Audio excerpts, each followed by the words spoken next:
excited to welcome Dave Heisterkamp and Sylvia Werba um, from Denver, and they're going to be instructing us today on the HAF COVID relief funds under ARPA.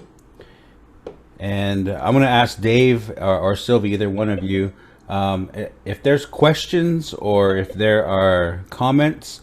How did you want to feel that? Did you want just to let them speak up, or did you want them to put it in the chat, or do you want to just wait till after everything's done and then take it as it goes?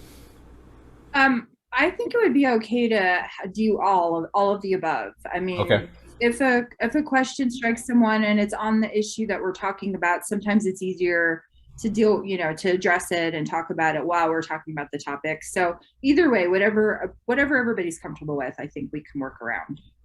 Perfect. So it sounds like we're a free-flowing group here. Yeah. Anytime you have a question or if you have a comment, feel free to just kind of push your way in, or if you put it in the chat, I'll push my way in for you guys, so you guys will have you'll be voiced. This is my last time. I'm going to say, if anyone has not put their name or organization in the chat, feel free to throw your name and your organization in the chat so that we get an idea of who's joining us today. I will go ahead and turn the time over to Dave and Sylvia, and I believe we'll have Sylvia introduce herself first, and then after she's done, we'll have Dave introduce himself. Um, Good afternoon, everybody. I don't know if you can see me, but I'm waving at you. I'm from downtown Denver. My name is Sylvia Werba. I am an attorney at Wagonlander and Heisterkamp, and I'm happy to be here with you today. I hope we'll get to see you all at the legal symposium. We've been doing a couple of these HAF presentations over the past couple of weeks, and so we've really gotten a good sense of where people are at and what the questions are. So hopefully this can be a productive session. We're basically just going to walk you through the process of understanding what the program is supposed to be, and we'll spend a bit of time talking about the HAF plan itself and submitting that to Treasury. So hopefully you can get the funds right away. Yeah, excited to be here, and looking forward to all of your questions. Thanks, Sylvia. I'm Dave Heisterkamp, one of the principals Lander and Heisterkamp, and I should mention that Sylvia is one of our newest principals too. She is now part of our ownership group, so we congratulate Sylvia. As Sylvia said, we've been working not just on the HAF stuff, but on the ERA stuff for the last 2 years. The HAF stuff about to start up here. Some of you I recognize on the chat have seen versions of this. This will be a continually updated one. I assure you there's new information. If you've already been through this slide deck once, we've added to it. We've collected information as recently as this morning, so hopefully it's valuable to those of you that are seeing it for the second time. We wanted to make it available, in particular since we're on the eve of the request for funds date, to make sure that everybody gets a chance to participate and use this money as part of their ongoing housing program. So Shane, if we're ready to go, you think we've got everybody logged in, or do you have a few more waiting? It's slowing down, so I think those who are on are probably ready to go. Okay. Let's go ahead and get started. Sounds good. So particularly today, we're going to be addressing, as you know, the Homeowner Assistance Fund, which is money that came under the American Rescue Plan Act, which was passed earlier this year. It seems a lot longer ago, based on how we're working under COVID right now, but it was just this year. Unlike the ERA funds, the emergency rental assistance that many of you have been administrating, this is not a short timeline program. You won't have to worry about kicking all this money out the door next September or anything like that. The funds under this program will remain available until September of 2025, and that's intentional on Congress's part. This is still to address effects of COVID, but more for the more long-term homeowners that were affected during the last 2 years and continue to be affected by COVID are the target group for this fund. And some of the programs are going to be a little more elaborate than just handing out an assistance check, and we'll talk about that today. But the first thing you should be aware of is this is long-term money. This goes till 2025. For those that haven't found it yet, similar to the ERA, the Treasury has opened up a web page specifically for this. The address is here. We'll occasionally refer back to the web page by just putting web page, but this is where the address is. For those of you that haven't visited, that should be your first step. You can pull down all of the documents we're talking about today. We'll put some of the documents in the chat box as we get to them. But this is the central clearinghouse for all information on how to utilize this program. First and foremost, the reason we're doing the training today is that the notice of request to receive payments is due in 5 days, November 15th, and that's a special extended deadline just for tribal and TDHE participants to request to receive the funds. It's a simple process, but you won't be able to participate in the program unless you submit a request to receive funds before the 15th.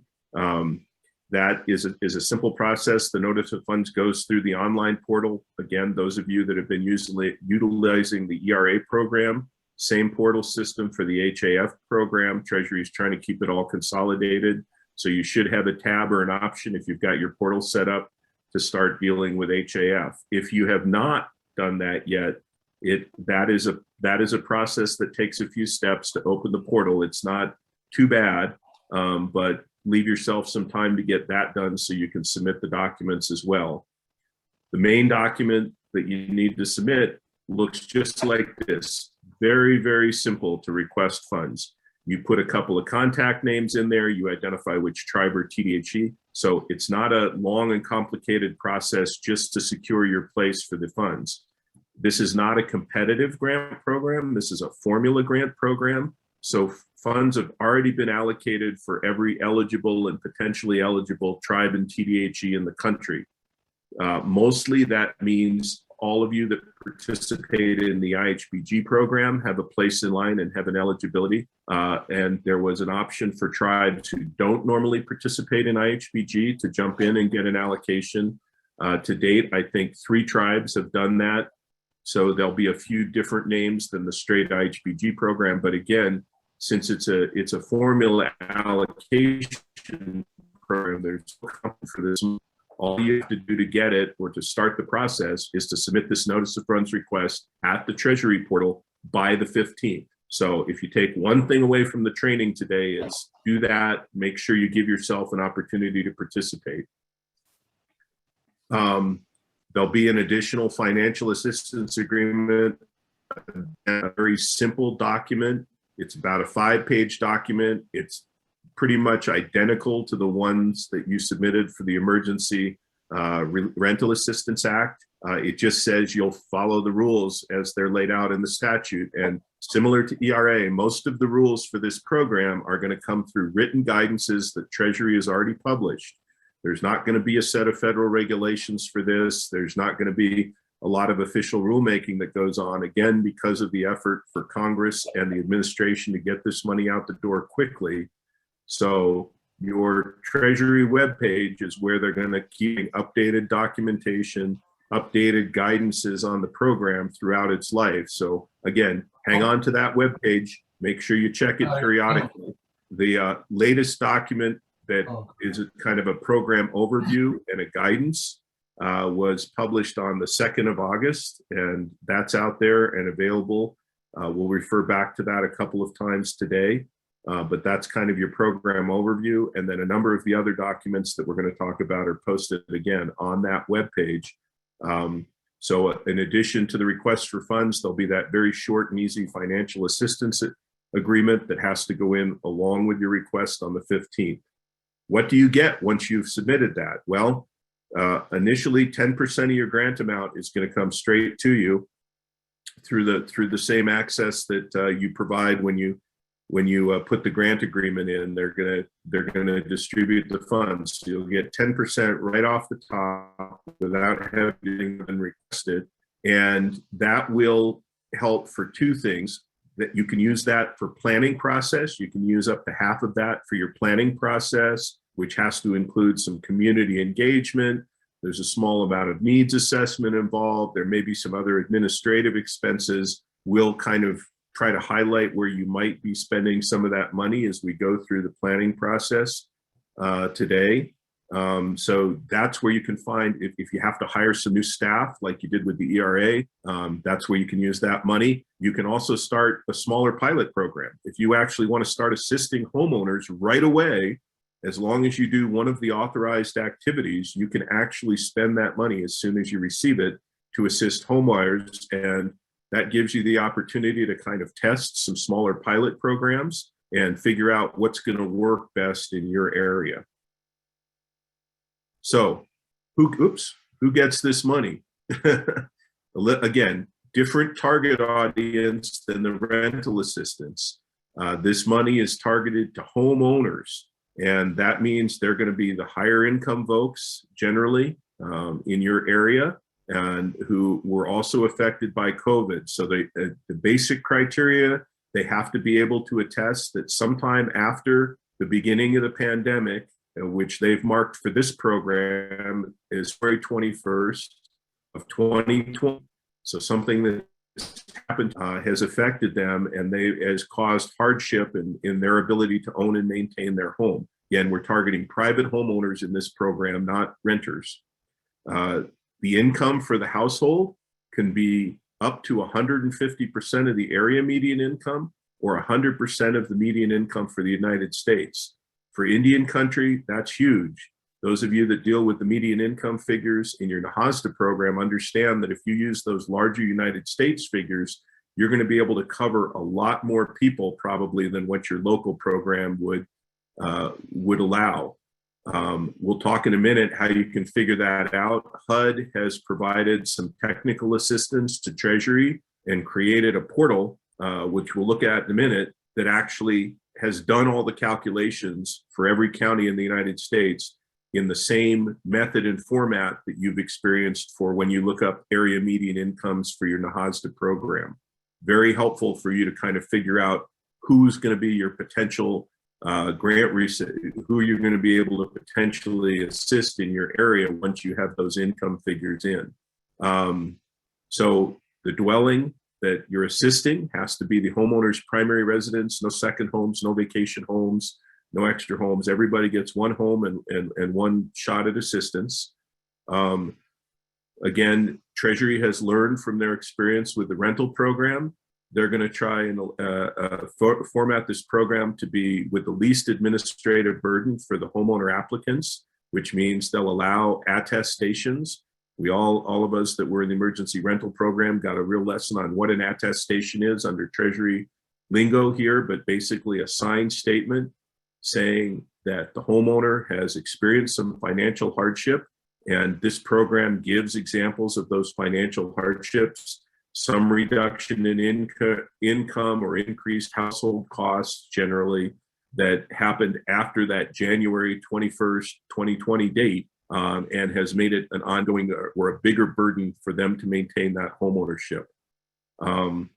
They have specific rules for TDHEs, realizing again that you guys are in a unique situation of having what the tribal designation or service area is for your TDHE, and it's very specifically, just as they did in the emergency rental assistance program, allowing you to decide if you're going to assist tribal home buyers outside of your basic service area. So anywhere off reservation or outside your NAIHC service area, however that may be defined. So when you're setting up your program, again, you can think about where the population of home buyers is, or homeowners rather, in your tribe.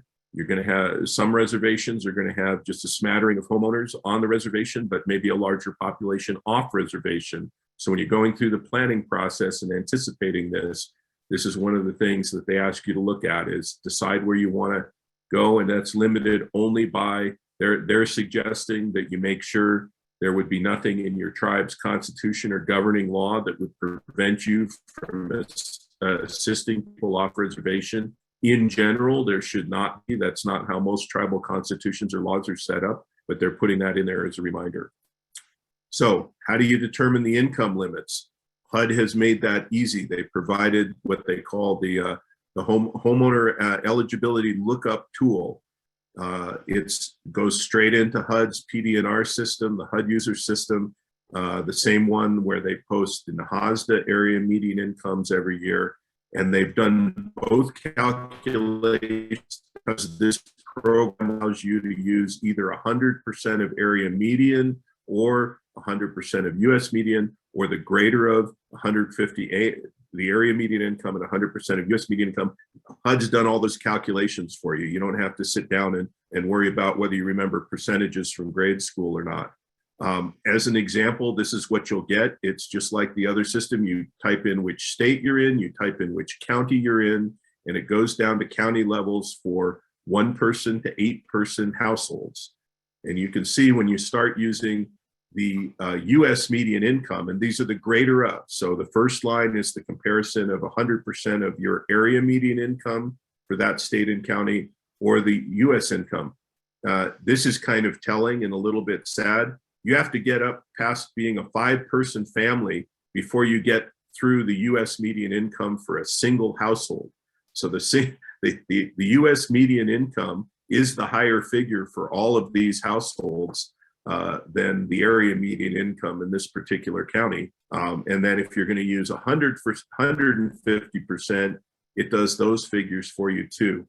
So again, this will be helpful in the planning process, trying to determine how many people in your tribe are going to be eligible for this kind of housing assistance if they own their own home.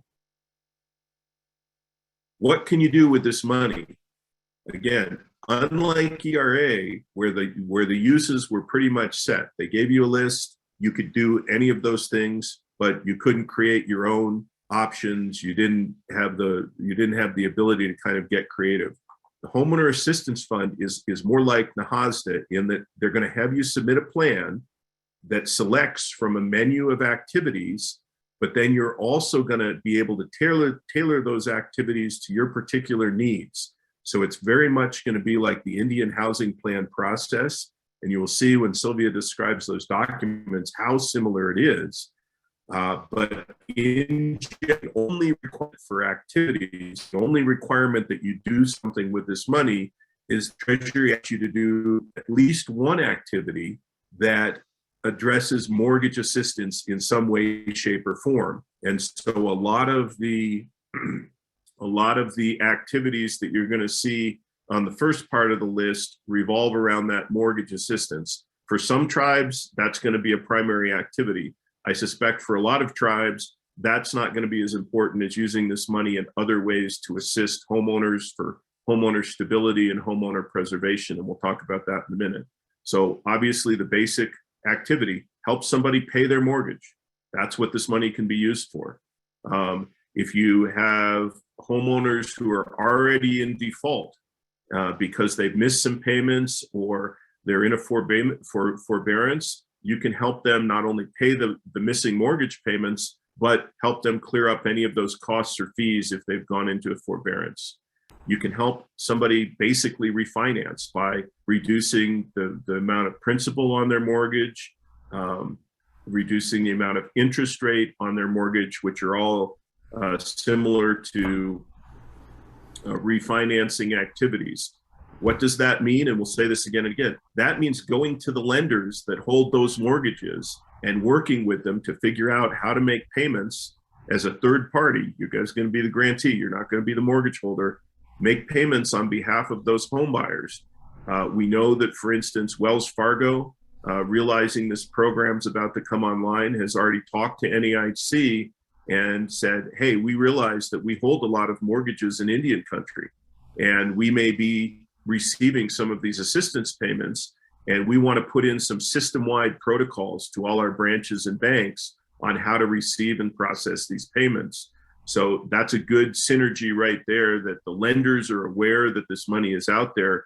You will probably have to do, if you're going to give mortgage payment assistance in your area, you're probably going to have to figure that out up front in the planning process. Well, who are the banks? Who are the lenders that hold the mortgages in my community?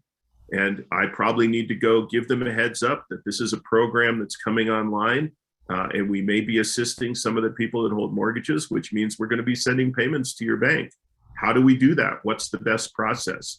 So identifying those banks and lenders in your planning process and starting that dialogue with what are the nuts and bolts? If we start sending assistance payments through this program, how is that going to work? Hey, Dave. Yes. We got a couple questions, and this might be a good place to launch one of the polls here. Absolutely. Let's go for it. We'll go ahead and do the questions first. Cheryl asked, are assistance funds paid direct to homeowners or direct to vendors? So that's a very good question. And that's the gist of this, is that they want the payments to go to the lenders, not to the individuals. And there's reason that way it keeps it out of being counted as income for the individuals, won't have a tax effect. It assures that the assistance is going straight to the right place and there's no delay. If you're already in a forbearance, you don't want a further delay by sending the payment to the individual and requiring that individual to figure out where and how to get those payments made to the bank. So they do intend that in most circumstances, that you're going to be paying those vendors, lenders, banks. Next question is there an alternative submission option for HAF plan to Treasury's portal, such as paper or admissions email submission? The portal is a nightmare. Yeah, the portal hasn't been user friendly to everybody. Sylvia will talk a little bit more about the portal process in the second half, but right now there is no option other than to use the portal. They actually specifically ask you not to email the documents, not to send it any other way, because they don't have a way to feed those back into the system from their end. All the documents that we'll be looking at for the planning process are just templates. They're not the actual documents you'll be filling out. They expect you to log into that portal, as tricky as it is, and fill those forms out online where they'll be automatically processed. So right now, there is no way to submit paper documents, including digital PDFs or anything outside the portal system, unfortunately. Maybe they'll change, if a lot of people have trouble, they might change that, but right now, they're expecting the portal to process most of these documents. Thanks, Dave. We're going to go ahead and launch the first poll. We'll give you a couple minutes. Let's give everybody a minute. So see who's actually negotiated inside that. How bad has it been? It's going up pretty quick, so we'll see. We probably give everybody 30 seconds. So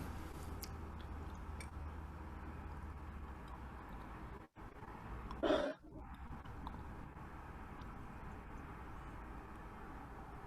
right.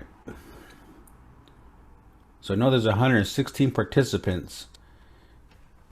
If you haven't done the poll, jump in there.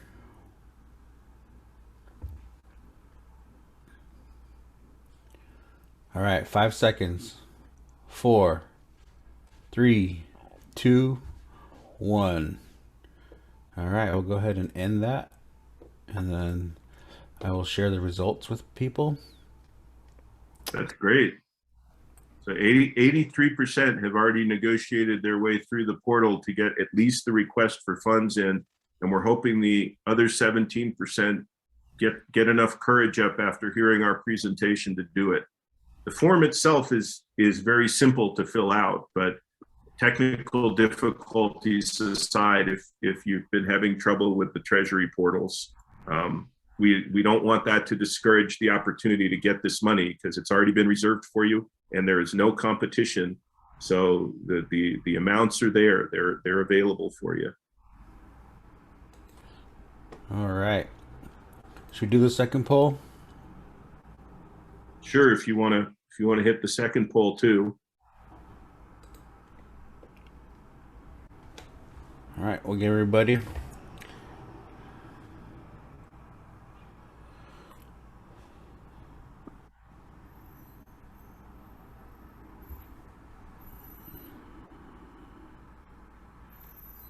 I'll throw a question out while we're waiting here. Dave, it says, can the funds be used for property tax? Yes, and we're just about to, you've anticipated as we go through allowable uses here, property taxes, insurance, mortgage fees, other basic costs that are often associated with home ownership are going to be assistable here. So if you have people living on fee land in and around your reservation or tribal area, and they pay property tax, that would be an assistable, allowable assistance for this. And again, just like with the banks, if you're paying those types of costs, figuring out how to make those direct to the county or the city that's collecting those taxes would be part of your planning process. How do we go about making a third-party payment? And what are the logistics of that if we want to give this assistance? Similar to the next activity we're going to talk about, again, continuing allowable uses. If you're going to pay a utility company, an internet service provider, an insurance provider, a homeowner association fee, if you have an HOA where some of your people are meeting, or in a condominium or other common charges. Okay, we'll pause for a minute. Results of the poll. So people are still waiting to turn in their plans. We got 35% that are in and 65% that are not. Again, hopefully after this, we can we can have that 65% reduced and the 35% increased. So, but it's good to know. We anticipate, and those of you that have not submitted a plan, do not worry. Do not worry about that. There, as we said before, right now, Treasury has no deadlines on this for tribes or TDHEs. I think that's in recognition of the fact that you're still working hard on your ERA stuff, and everybody's planning for some reallocation there potentially, and either receiving money or having to reallocate money as those things come through. So Treasury has not placed a hard and fast deadline on you yet, but the good news is the impetus to get those HAF plans in once you've requested the funds is that's how you get to use the rest of your money. So that would be important.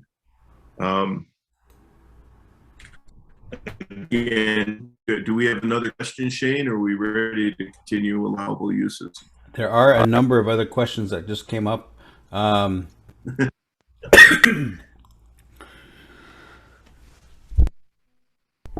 me skip to the next slide because that's going to get us. Yeah. So here's the question we just had. Yes, payment assistance for delinquent property taxes is an allowable use, and a second category, and I think this is going to be huge for most tribal recipients. Measures to replace homeowner assistance, such as repairs and maintenance that increase the habitability of a home, essentially preserving your affordable housing stock that's already privately owned homes. And this is often complained of as a big gap in our NAIHC program, that you're usually not allowed to assist private home buyers except at a certain income level. And here is a program that's set up with income levels that are more appropriately matched the people that may be homeowners in your community, and you can still give them assistance to physically improve their homes, maintain the habitability, make sure you don't lose that house or dwelling as an affordable unit in your community. Obviously, that's going to take a lot of planning. This money is not unlimited. We all know very well that the construction and rehabilitation costs have gone up, material costs, labor costs are out of sight. So this is really important to do some planning. The first thing you're probably going to have to do if you plan that activity is put a dollar limit on how much assistance you can give every homeowner. Sad fact. Now you can supplement. There may be other ARPA monies that the tribe is getting where you could bring in and supplement if the tribe has some additional ARPA monies that are coming through from the American Rescue Plan Act. But initially, this is going to be an activity. I know a lot of the tribes and TDHEs we work with are looking at this one closely and making it one of their planned activities. Shane, do you want to hand me another question? Yeah. Can you get a copy of your submission from the Treasury site? As far as I know, you're able to access whatever you put into the portal. you know, that in theory it's there. You can all, if nothing else, you can download screenshots. In the planning process, we have already heard that you're allowed to do multiple revisions and additions to the plan itself. So the portal is always open for that. If you want to add activities or subtract activities or change activities, we've heard already that tribes have done that, and that for them, technical difficulties aside, that process works. So those documents are stored and available for them to edit and change as they may need through the life of this program. How is primary residence defined, and how do we address the snowbirds? Well, I think that's what they're asking is you probably have to put some criteria around that. You know, if you could say something around along the lines of, well, this is where they live more than 6 months a year, or 9 months out of the year, it's considered their primary dwelling. You may have to add some definitions in your program if you're going to assist people who live elsewhere during a part of the year. There are ways to define that criteria to say which one of those residences is their primary residence, and that's probably going to take some thought on your part about how you want to do that. And if you want to live, there's numerous other federal and local programs that probably have similar definitions in there for the same reason. All right, so these next two questions, I'm going to probably lump them together. One, please confirm that HAF plans are not due by November 15th. Is there a posted deadline for HAF plans yet? And then next would be, when will the HAF plans be approved? Okay, two good questions. So yes, we can confirm you do not need to have a HAF plan in by November 15th. What you do have to have in is the notice of request for funds and the 5-page grant agreement. That does have to be entered into the portal by November 15th. So the notice of request for funds, the grant agreement are the November 15th deadline. Right now, Treasury has not published a deadline for tribes and TDHEs to submit their HAF plan. There is information on the website. They tried to make less confusing. For states and counties, they wanted the plans to be in 14 to 15 days after the notice of funds request. They have very specific language on the webpage to say that 14-day deadline does not apply to tribes or TDHEs. And there is no other deadline right now that Treasury has for tribes and TDHEs to submit their HAF plan. The only timeline there is your incentive to get the plan in once you've requested the funds so you can access the rest of the program information. The plans are being reviewed as they are received by Treasury. They are being reviewed. They are being approved. And once they're approved, you should be able to get access to the rest of the money. So we've heard as recently as this morning's calls, and this afternoon, the call that happened earlier, there are tribes out there that are now receiving approval of their plans. Many of those tribes got a real jump on this. They put their plans in as early as August. They really jumped the deadline, which was fine.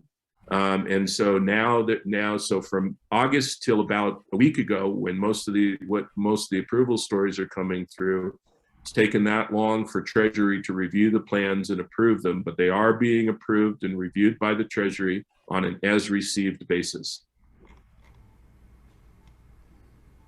Okay, continue a little bit with some eligible funds. Of course, you can use this for counseling or educational efforts, assist home buyers, or even provide legal services. If they're in a foreclosure and they may lose their house and they need help getting a lawyer, that's an allowable use of the funds if you want to identify for that. Not sure there's going to be a lot of extra money in most tribal communities to do that, but that is an allowable activity. So they really want to preserve that these houses are not lost for tribal home buyers in your community.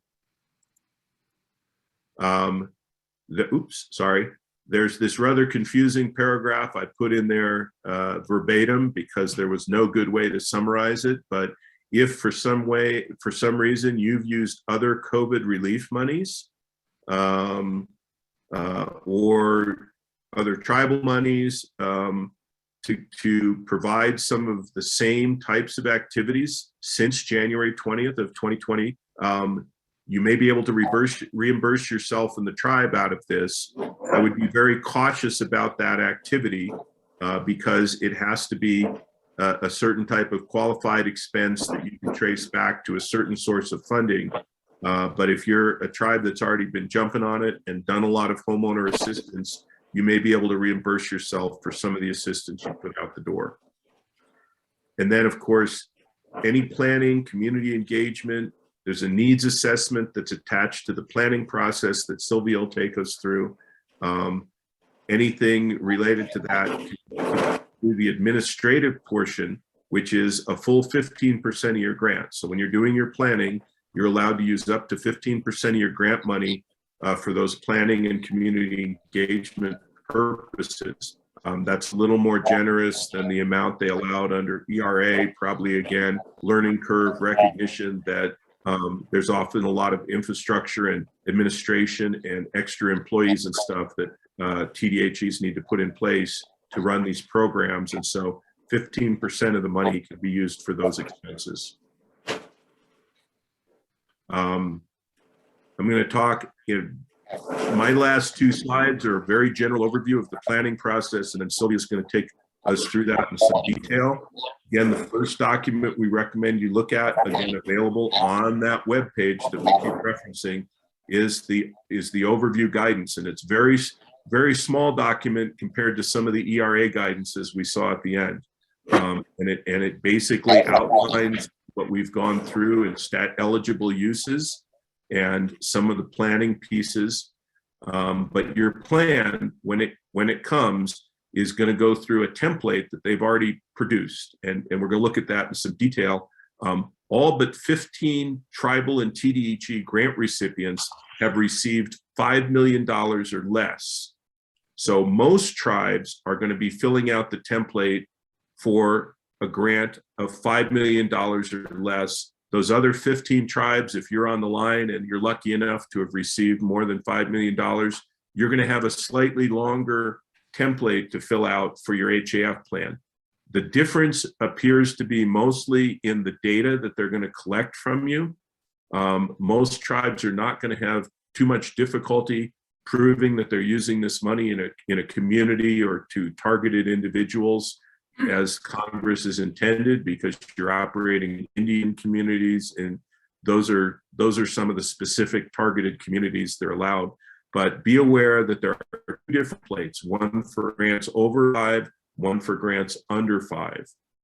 Again, as we talked about, you can submit one plan where you try and write it all out up front and figure out what you're going to do and budget out every dime, or you can submit partial plans, activity by activity. If you figure you've only got time to start with that mortgage assistance activity, that basic required activity, you can write that out. And then later on, as you figure out other ways to use this money or other ways that you want to use this money in your community, you can submit additions or additional activities under the same planning format, reusing those documents. And so they've made it a rolling basis. You don't have to have all the answers up front. You can plan as you go.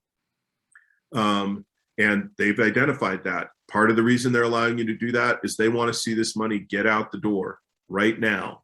Remembering again, although it feels like we've kind of become comfortable living in the COVID environment, that all of this is still COVID relief money and people are being affected by the pandemic right now. And Congress's purpose in allocating this money was to assist the people in the here and now. I'm sure in many tribal communities, with the emergency rental assistance floating around for the last year, everybody's had some homeowners come knocking on the door and, when's my turn? When do I get my utility assistance? When do I get my mortgage assistance? Well, the answer is, here it is, it's coming. We can get it to you now. And so there may be some local political impetus to get this money out in your community as well. Again, we talked about that the Treasury really sees this as kind of you choosing from a menu of activities that are allowable and then expanding on those activities and adding additional activities that you think fit under the allowable uses. They have created something they call a term sheet. We'd call that a program description under NAIHC lingo. Maybe, you know, where you fill out in your IHP what you're going to do in a specific activity. So they've provided lots of sample term sheets to show you how they expect you to fill these out. These are not going to be requirements, and Sylvia will go through some of the term sheets with us, but it's to show you how they envision you communicating your program goals to them. I think it's going to give everybody a jump start, and those of you that have been doing IHPs for years under the NAIHC program, I think are going to find this a much more comfortable and familiar way to think about spending your grant money. Treasury will do an assessment, and this is the part that for those tribes we've now heard have gone through this process just to make sure that your plan, once it's submitted, contains activities that are actually outlined under the Act. Treasury, again, in trying to make this expedient and not bureaucratic, may approve a whole plan or just part of a plan. So if you haven't quite got one of the activities in the format they'd like to see it, but your other stuff is ready to go, they may release that part of the plan and allow you to spend that part of your funding right away. Again, with the impetus being get this money out on the ground, assist people while the COVID pandemic is still affecting them. Treasury has built in kind of a technical assistance if they think your plan isn't quite there, if it needs a little help, if there's just a few missing elements, if the numbers don't match, they're going to provide some direct T&TA. It's not a sorry, try again, we won't talk to you until we see your next plan. We have already heard of tribes that have engaged in that and found it pretty quick and pretty easy. Once their plan's being reviewed, Treasury saw some stuff that didn't match up. They had a couple phone calls, a couple emails, the plan was resubmitted, boom, it works. So be aware that Treasury wants to help you figure out how to use this money, how to use the planning process, and they've built this in. And then, of course, they'll figure out, once they've approved all your activities or a single activity, they'll describe how to get that money out the door to you. They will do reporting and monitoring, you know, just like we heard on the earlier NAIHC call. There may be some audits of these programs. There may, you know, just to make sure that everything's flowing the way it should be. If for some reason the money's not being used the right way, they reserve their ability to sanction you by holding or withdrawing some of the funding. And again, they're really hitting the portal hard. I know that's not, that, you know, that hasn't worked as smoothly for anybody, but they really want to do stuff through the portal. I suspect that's to make their administration process as quick and as easy as it can be for everybody. If everybody's using the same portal, everybody's submitting in the same format, makes it easier for them to review, makes it easier for them to assist, makes everything more standardized, but they are very much emphasizing use the portal. This is where I'm going to turn it over to Sylvia. Shane, we can pause if we've got more chat questions. If anybody has any questions on that last, I'm going to pull up the chat box here. Dave, there's a ton of questions. There's a lot of questions. Sylvia, do you want we to need start to with some pause of them? and go through the questions. Okay. Where do So you want the next one in line is whether the funds are just for the tribal service area. No. Right. You can definitely use these monies outside your tribal service area if that's what you choose to do. There's no geographic restriction, but they do want you to identify where those tribal homeowners might be. So you'll see in part of the planning process, they're going to say, if you're going to use a lot of this money outside, we assume you've identified lots of tribal home buyers that are outside your initial service area that need this assistance. The next one is whether we have had experience with people in arrears for property tax beyond COVID. Well, we haven't, because we haven't seen any of these things actually. The money is still yet to hit the ground, but they're pretty clear. The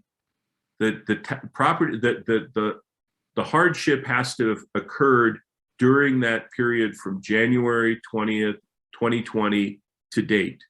So if there's something, if the household has been affected by COVID, their income's changed, or just their expenses have gone up, you know, they don't have, or if somebody's been sick and that's caused them to divert some of the household resources and miss a property tax payment. So I hope I'm hitting the question right, but yeah. Yeah, well, and I just wanted to jump in on that because the guidance is also a little bit trickily worded about this particular issue, because it says that a homeowner is eligible if they experienced a financial hardship after January 21st, which is what you just described. But then it says, including a hardship that began before January 21st, 2020, but continued after that date. So the example about old taxes, property taxes, I think you could say that the hardship might have continued after January 21st, even if it occurred before then, because of the way the guidance is written. And so that's a little bit fuzzy, but it sounds like if you can show that the hardship is still continuing, even if it occurred before, you could consider them eligible. Okay, I have a question that was submitted directly to me. But the new policy eligible for homeowners that do not have it and live in a flood area, as opposed to an existing property liability insurance. These loans are existing from tribal CDFIs. We believe that, yes, that new insurance policies that need to be bought, or insurance policies that homeowners just don't have because they can't afford them.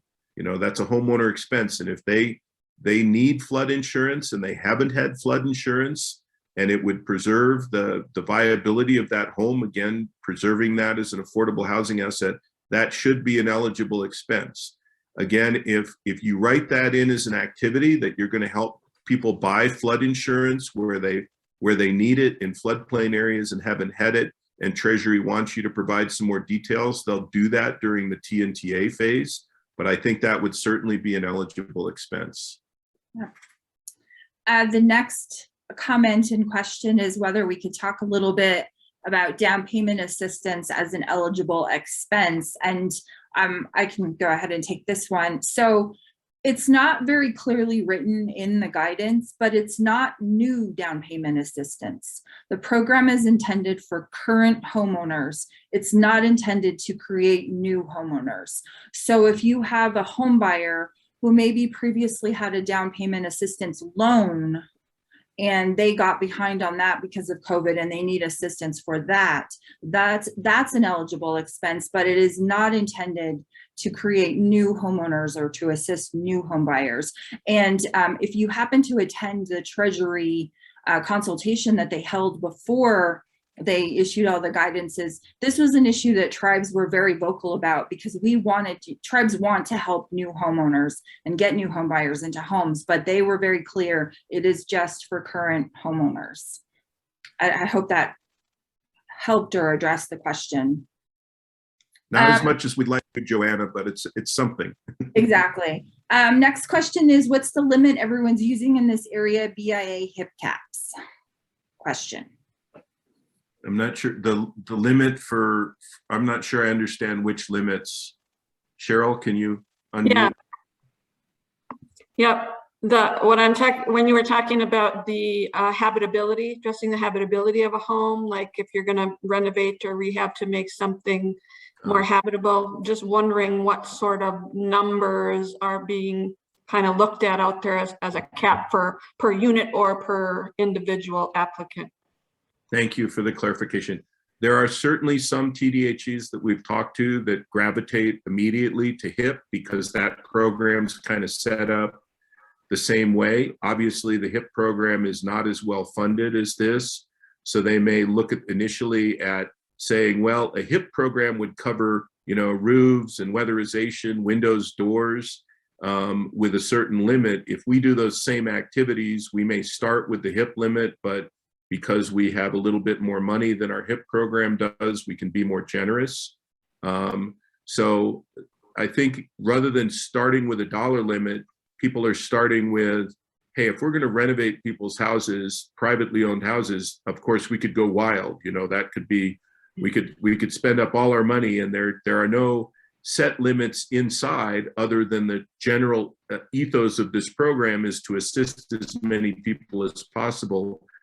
So we recommend, the way we've recommended most of our clients approach this is, think about what you want to do to preserve the habitability. Think about the activities. You will know then what the cost is in your area. You know, you're going to know if you need to put new double paned windows on a house, you've got a fairly good idea of what that'll cost. If you need to do new exterior doors, if you need to do a roof, and then kind of work backwards and say, well, you know, this is our general wish list. We may have enough for each home buyer to pick one or two of those things and have us do them for them based on what the current cost is. And of course, that's a moving target. As labor and materials costs continue to inflate, you know, it may be a lot more expensive to put windows on a house today. In fact, it is, I'm sure it is, than it was even this time last year. So if that's going to be a $5,000 endeavor or a $10,000 endeavor, that may be it. You may say, well, this is going to be a $10,000 activity. We'll give you up to $10,000 of assistance if this is what you want done. Can I just ask one more follow-up before you move on? Sure. With BIA HIP and some of the other assistance programs that we operate, we use the useful life, where if we're utilizing or providing assistance at certain levels, then there's a payback agreement that is that applicable to this funding? There is no indication that you have to sign a separate subgrant agreement that requires a payback. This can be a straight grant. What we do recommend in that area is that obviously that somebody from your TDHE or somebody that your TDHE employs evaluate the state of the house just like that and say, you know, if we put a new roof on this house, is it really going to matter if the walls collapse in 10 years? You know, we want to make sure we're putting so it may require, if you're going to do a renovation and rehabilitation activity, we recommend that part of the eligibility process be you send one of your inspectors out and say, this person's going to ask for a new roof. Is it worth putting a new roof on, or do we have to do some structural reinforcement? You know, we don't want to throw good money after bad. And then, so I think you are going to have to do some version of that. You know, is this house at a level where it needs this renovation, or that this renovation is going to last? You do not have to, there's no requirement that you have the homeowner pay you back. You could, if you think that's good incentive to keep the home buyer in the home and say, hey, you live here another 5 years, we'll forgive this assistance. You know, that's all you have to do. It's forgivable over 5 years. Just don't move away. Don't sell the house to anybody else. We maintain it as an affordable residence in our community during the life of the grant. And when we get to the term sheet discussion, you'll find that they will want you to describe that particular decision that you've made about how that form of assistance is going to work for you. So you will get to explain to them what you've chosen to do regarding affordability issues. That makes sense, Cheryl? Hopefully. It's going to require some work. I mean, Treasury has no expertise in understanding how these issues play out in Indian country on the ground. And so you're going to have to do that. Borrowing from other programs is a really good idea because you don't have to start from scratch. Great. Next question is, given the timeline for these funds through September 2025, will there be additional money released beyond the initial allocations? Probably. Well, at this time, there won't be additional funds. We don't know, with all the extra assistance bills floating around, if any of that money will find its way into this program. What we can say is there will probably be a period of reallocation, first of funds that are not claimed. In other words, Treasury has allocated this money across the board to every potentially eligible tribe, but some tribes are not going to claim their funds, which means there'll be additional funds available and potential for reallocation to other tribes who are using the money. So that's the most, you know, if there's any kind of guarantees in this that there'll be additional funds, that's where they'll probably come from up front. What'll happen down the line if somebody gets to 2025 in September and they haven't spent their money, Whether there'll be more reallocation after that, I don't think Treasury wants to think about that. I don't think they want to think about taking any of this money back. But right now, the money is what it is. The initial $498 million that Congress put aside as part of the American Rescue Plan Act is what they're trying to spend. And potentially some tribes might get some more money if other tribes don't claim their share of that initial funds. And that's why we're encouraging everybody, get your notice of funds request in by the 15th. So your money doesn't get automatically reallocated to some other tribe who's already got their funds request in. And on an individual TDHE allocation, it will depend also upon your HAF plan. So like if you submit one HAF plan with everything in it that all of the activities and it's approved, then they'll probably allocate everything to you at once. But if you break it apart and you do different HAF plans, and maybe you start with one right away and you take a percentage of the total amount, you might get some allocation now, you might get another allocation later. That is also going to be individual to each of the TDHEs depending on how you structure your plan. And there's quite a few questions still. So I think we'll just maybe take a couple more and then we can kind of move forward and then take a couple more, because I don't want to miss your questions, but I think we also want to get into the nitty gritty of the actual HAF plans themselves. So Shelley says habitability of home is confusing. Can you clarify? For example, can a person receive a ductless heat pump to offset money spent on heating a home? Does this include all property of the home? For example, I have already had a question about replacement of a fence that has blown down and is a hazard. I think that if you can write a term sheet or an activity sheet saying that those types of issues affect the habitability of a private home in your community, that Treasury is ready to take your word for it.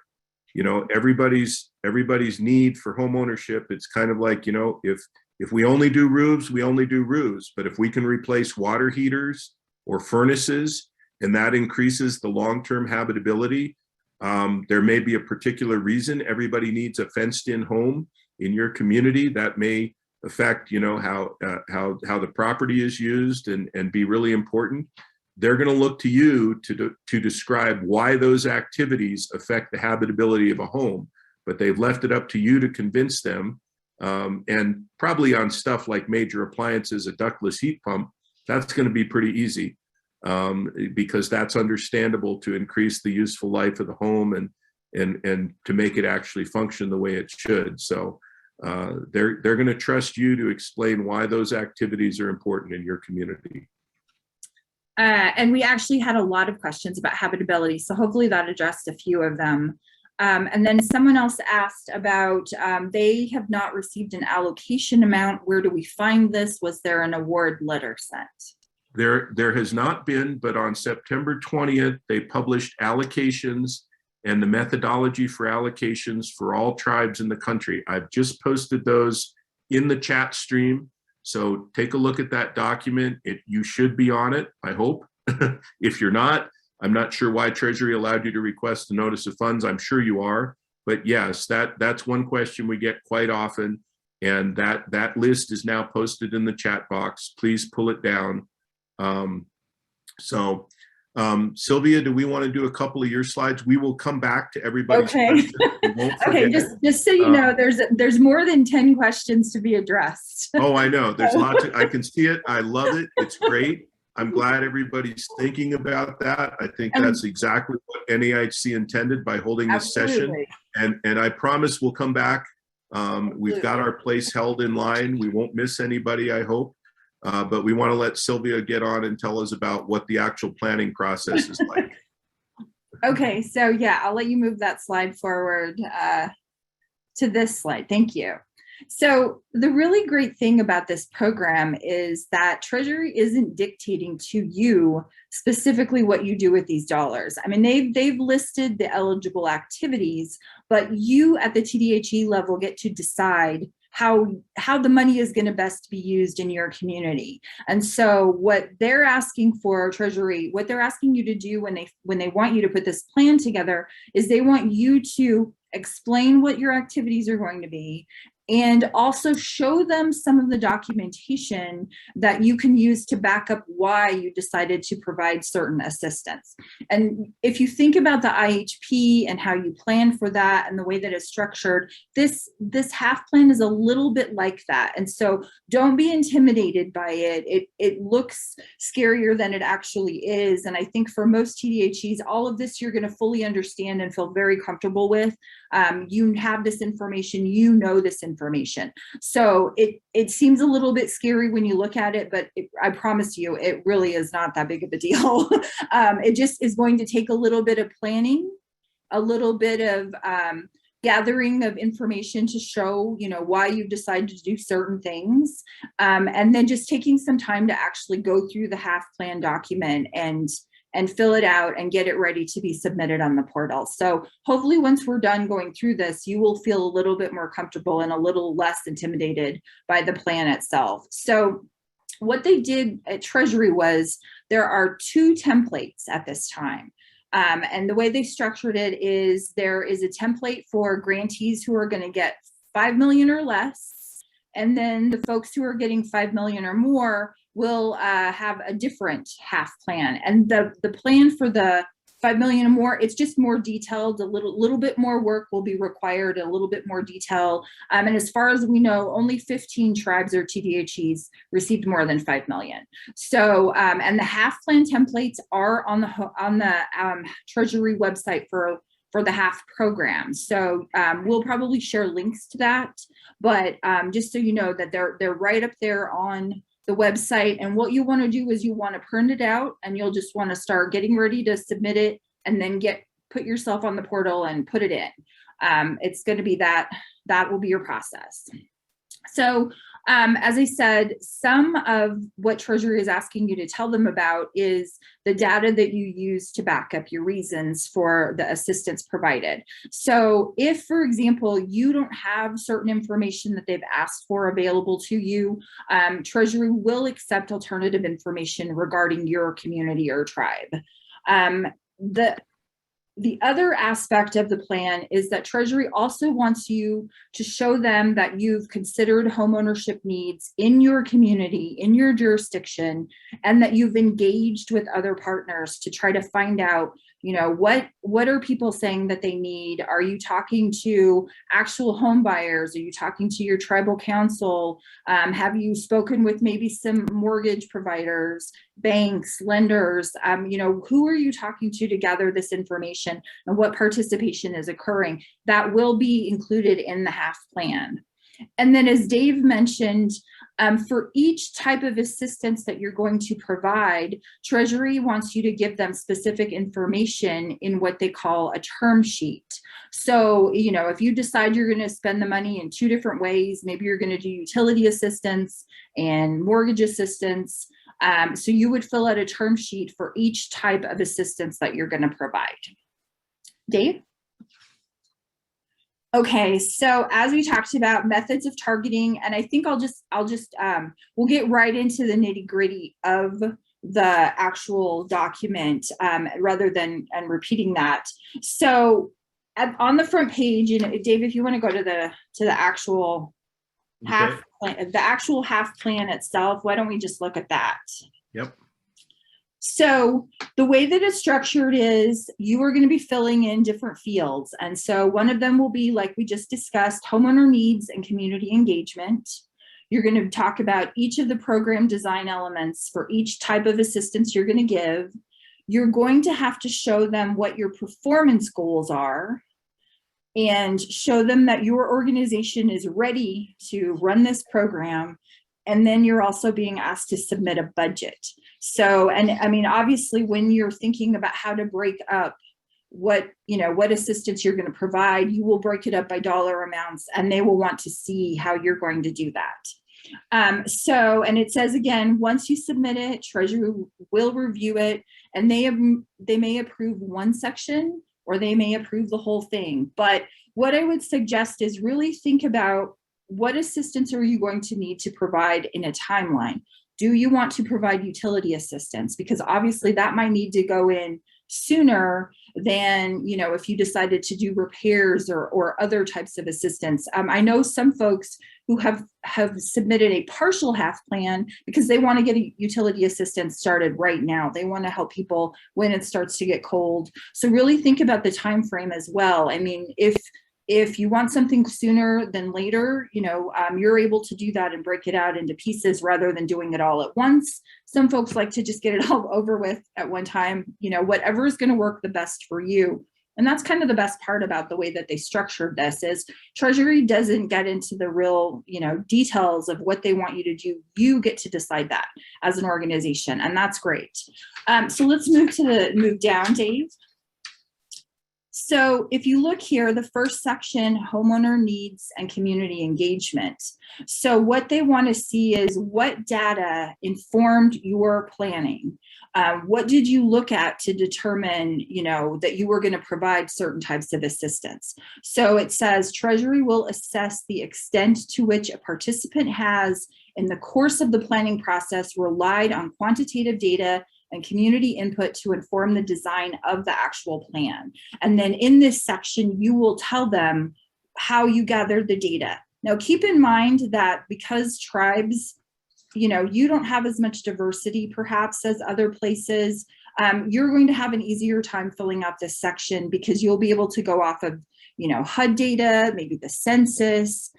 You're not going to need to go to quite the extent that maybe states or local grantees will have to, because you have, you know, a little bit easier access to that data. And it also says in one place that they will accept data from the Treasury, mortgage servicing, whatever the case may be, whatever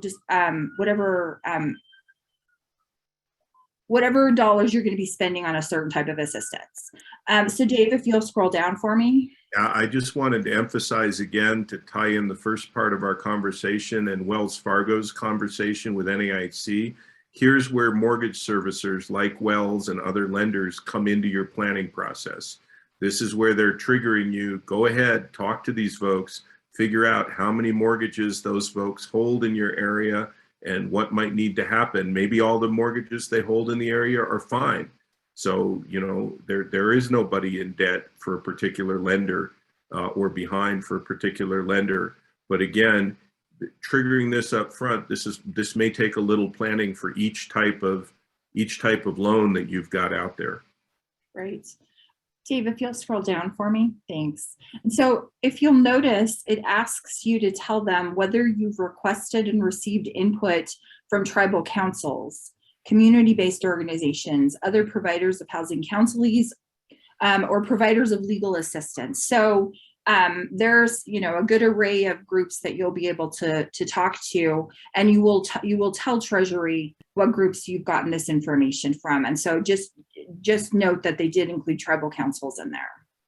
The second part will be the program design, and this section will probably take a little bit more planning on your part, because this is where they're going to ask you to submit a term sheet for each type of assistance. So basically they just want to know that they call it design elements, and each of the design elements will match up to each type of assistance. So if you scroll down a little bit, you have to identify each qualified expense category that you're going to offer. So all of those eligible activities that Dave described earlier, they're listed there.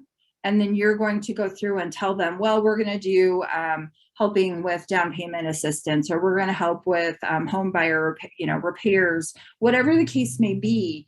But I would also point out that even if you check one box, you may have to do you may have to do more than one term sheet for that box. So if you decide that you're going to do different types of principal reduction, if you break that out into reverse mortgages or second mortgages, you may want to like detail that for each type of group.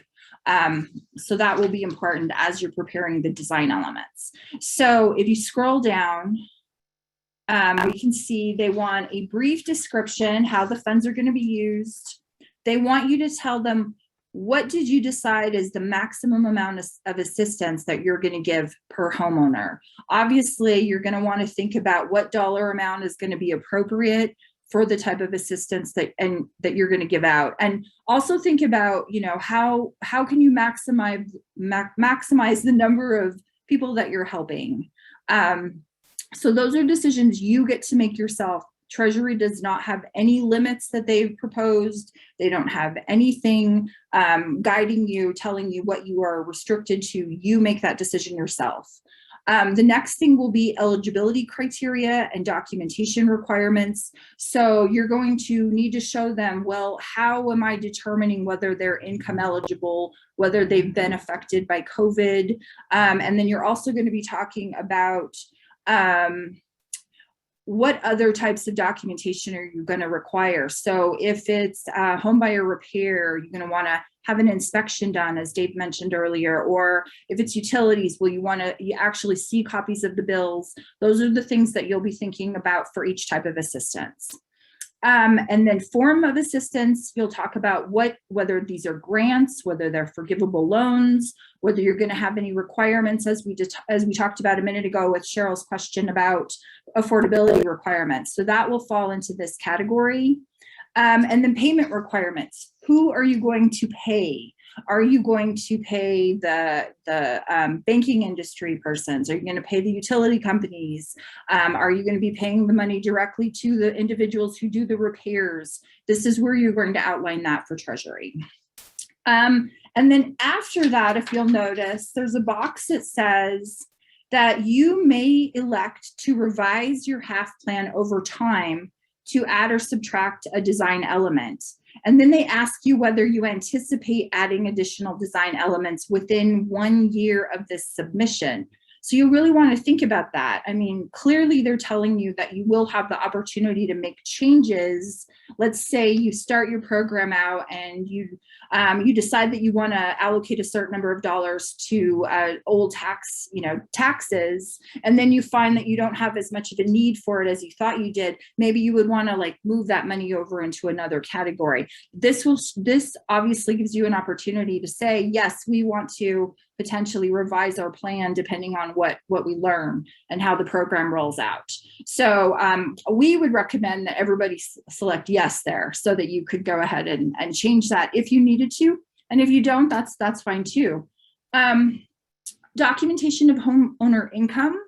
This is going to be a little bit like with ERA in that they don't want you to have too restrictive requirements. They want you to make things as easy as possible for the home buyer. You get to decide what type of documentation you're going to require, but all they ask is don't make it so restrictive that you prevent people from accessing the program. Make sure that it is accessible. You may decide for some things you'll take an attestation. So this is where they want you to tell them what documentation are we going to be asking for. And then that is actually the next paragraph there, where it talks about under the HAF guidance, one permissible approach for determining income is to allow them to provide a written attestation, which is great because that means that you're going to make it easier for people to get assistance.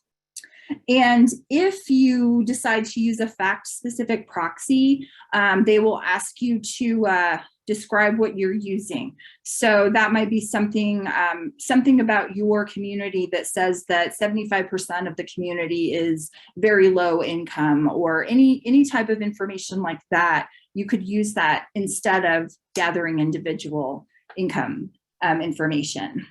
And then underneath that, also important, is that you can provide a waiver or exception to the documentation depending on the circumstances. So if someone has a disability, or the pandemic has made it difficult for them to come in and provide you with the paperwork, maybe you have an elderly family that doesn't have, if you have your application online, if you have an elderly family that maybe isn't comfortable or have access to the internet, that's a waiver you could come up with.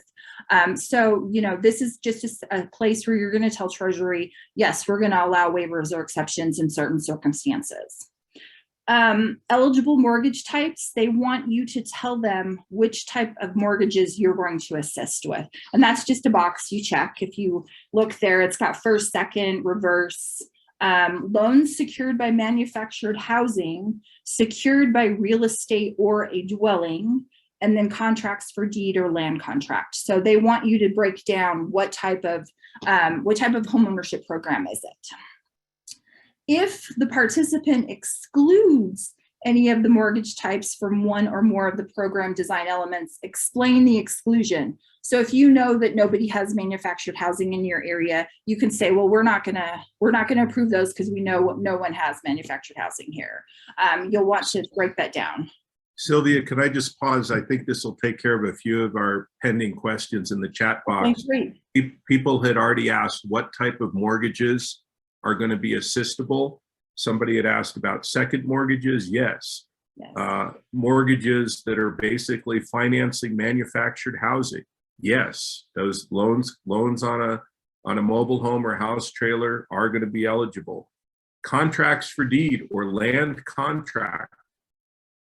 That's a mutual help agreement. If you're or close to it, mutual help agreement is a lease to purchase type of agreement where they're going to earn the right to purchase that home. And so obviously that's a big question in all of us that run the HASDA programs have mutual help houses that are either been paid off with some existing debt under a promissory note, as HUD was encouraging people to do early on in the HASDA program. And maybe those promissory notes can be now paid off because they're a debt that needs to be paid in order for somebody to achieve full homeownership. Maybe they have a very small balance left to pay on their mutual help agreement before they can achieve homeownership. You can examine that. Again, whatever standards you decide to write in have to be fairly applied within your community. And we would certainly recommend that if you're going to start paying off mutual help houses, you make sure you know how many potential applicants you have, because obviously that may be a big demand on your money. But they are trying to determine here, again, anything that preserves homeownership by taking away that finance obligation on the home buyer or on the homeowner, in this case, a financed home, would be an eligible expense. We'd caution people that may have also assistance to your mutual help participants to be clearly distinguish that. Why did they programs? If you haven't done that for private home buyers yet, that's something we think a lot of tribes and TDHEs are going to write in, that they want to assist people to get rid of the mutual help agreements or to take care of other kinds of homeownership financing that may not necessarily be a first mortgage. Great. And this might be a good spot to take a few more questions because we are kind of in a transition area in the document. So the next question is, do we want to go in order, Sylvia, so we're not missing anybody? Oh no, I have been going in order. So these are okay. Okay, yeah, I'm just scrolling through the chat, so I promise I'm not skipping. Did you talk about assistance to homeowner to gain clear title to their home? Yeah, and so we have several questions in the chat box asking, we have traditional homes or homes that were built with sweat equity or homes that are on trust land or in a situation there may not be a traditional title. Again, the good news is you can establish the criteria for how you're qualifying somebody as a homeowner in your community. If you know that there are a number of homes that don't have traditional titles on them, that don't have, you know, a document recorded down at the county courthouse, or maybe not even at the BIA or at the BIA, because obviously Treasury doesn't understand every way that the BIA would come up in this situation. As long as you write that criteria into your term sheets and say, well, we have a traditional sweat equity home, we have the documentation. Often the TDHE is going to be the one with the documentation that proves that person's a home buyer. You know, if you want to pull a mutual help conveyance out of your file and say, these are home buyers because I've got the conveyance that shows we made them homeowners. We made them homeowners and they'll get, that's fine. Just make sure you consistently apply those standards and you write in your term sheets what type of documentation will be allowable for your program to qualify as a homeowner. So that's important. So all those folks that are asking about that, or if you don't have, and similarly, if they need the assistance to gain clear title to their home, to make that last payment on a promissory note, to buy off that last existing debt, that's allowable too. You know, that if they're already basically homeowners in every other respect, except for clearing up that lien or that debt, you can evaluate if that's the way to preserve affordable housing in your communities and keep those people in those houses, then yes, you can write that in as an activity. We've got a question. In the updated guidance provided on August 2nd, Treasury made additional provisions in qualified expense number 7 to add, including the reasonable addition of living space to alleviate overcrowding, and in qualified expense number 8, noting a housing counseling agency use must be approved by HUD or a tribal government. Two very good points. We'll take them in order because the first one has come up a couple of times. Yeah. If you can spread your money out to afford to have people expand by adding an extra bedroom or extra space in their house, and that's affordability in your community, then yes, you can do that activity. Again, the only limitation you're going to have is how many people, you know, how do you maximize the assistance? If we start adding bedrooms to houses, you know, how do we get as many bedrooms added to houses as we can by divvying up the money that you have available? But yes, if you decide that additional living space, because it alleviates overcrowding, which is a big problem in most of our communities, that's a qualified expense. Good catch on number 8. We all know now, having been welcomed into HUD's certified housing counseling program that doesn't account for Indian country, that we don't want to just have certified HUD housing counselors, because many of us are not yet.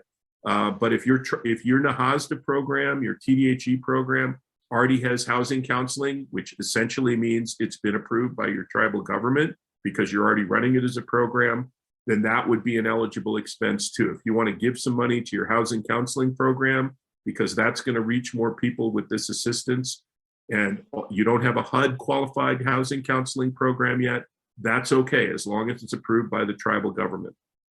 And on the repairs issue, I think that one is the one that's going to create a lot of confusion because of the way that it's written. And, you know, what you decide to do in terms of the type of repairs you approve, it may also be linked to the dollar amount. So you may decide that you want to allocate 50% of your, money to do repairs. And then within that, you may decide, well, we're going to spend up to X amount of dollars per person we assist. So that could also have an impact on what you approve or don't approve. You'll want to try to think about, well, how can we maximize the number of people that we assist? And then you're also just going to want to think about, like, am I going to be able to justify that this meets that criteria? You may have some situations where let's say it's putting in a new driveway, or, something that's more exterior that doesn't have as much to do as habitability. Those are things where you're going to have to question, well, can I say that it's preventing homeowner displacement? So that you just want to look at that number 7 and decide, does this particular type of repair fit into this category? Can I show that it fits into this category? And it's not just intended to be, beautifying homes or helping a homeowner who maybe has a home that's in pretty good shape fix something that maybe isn't as important as somewhere else. So really think about that. And I don't know that you're probably gonna see a lot of different types of requests for homeowner repair. And so you'll just have to kind of play that one by ear and decide, well, what can we do? What's realistic to do? And what will we do that will fit into this category nicely?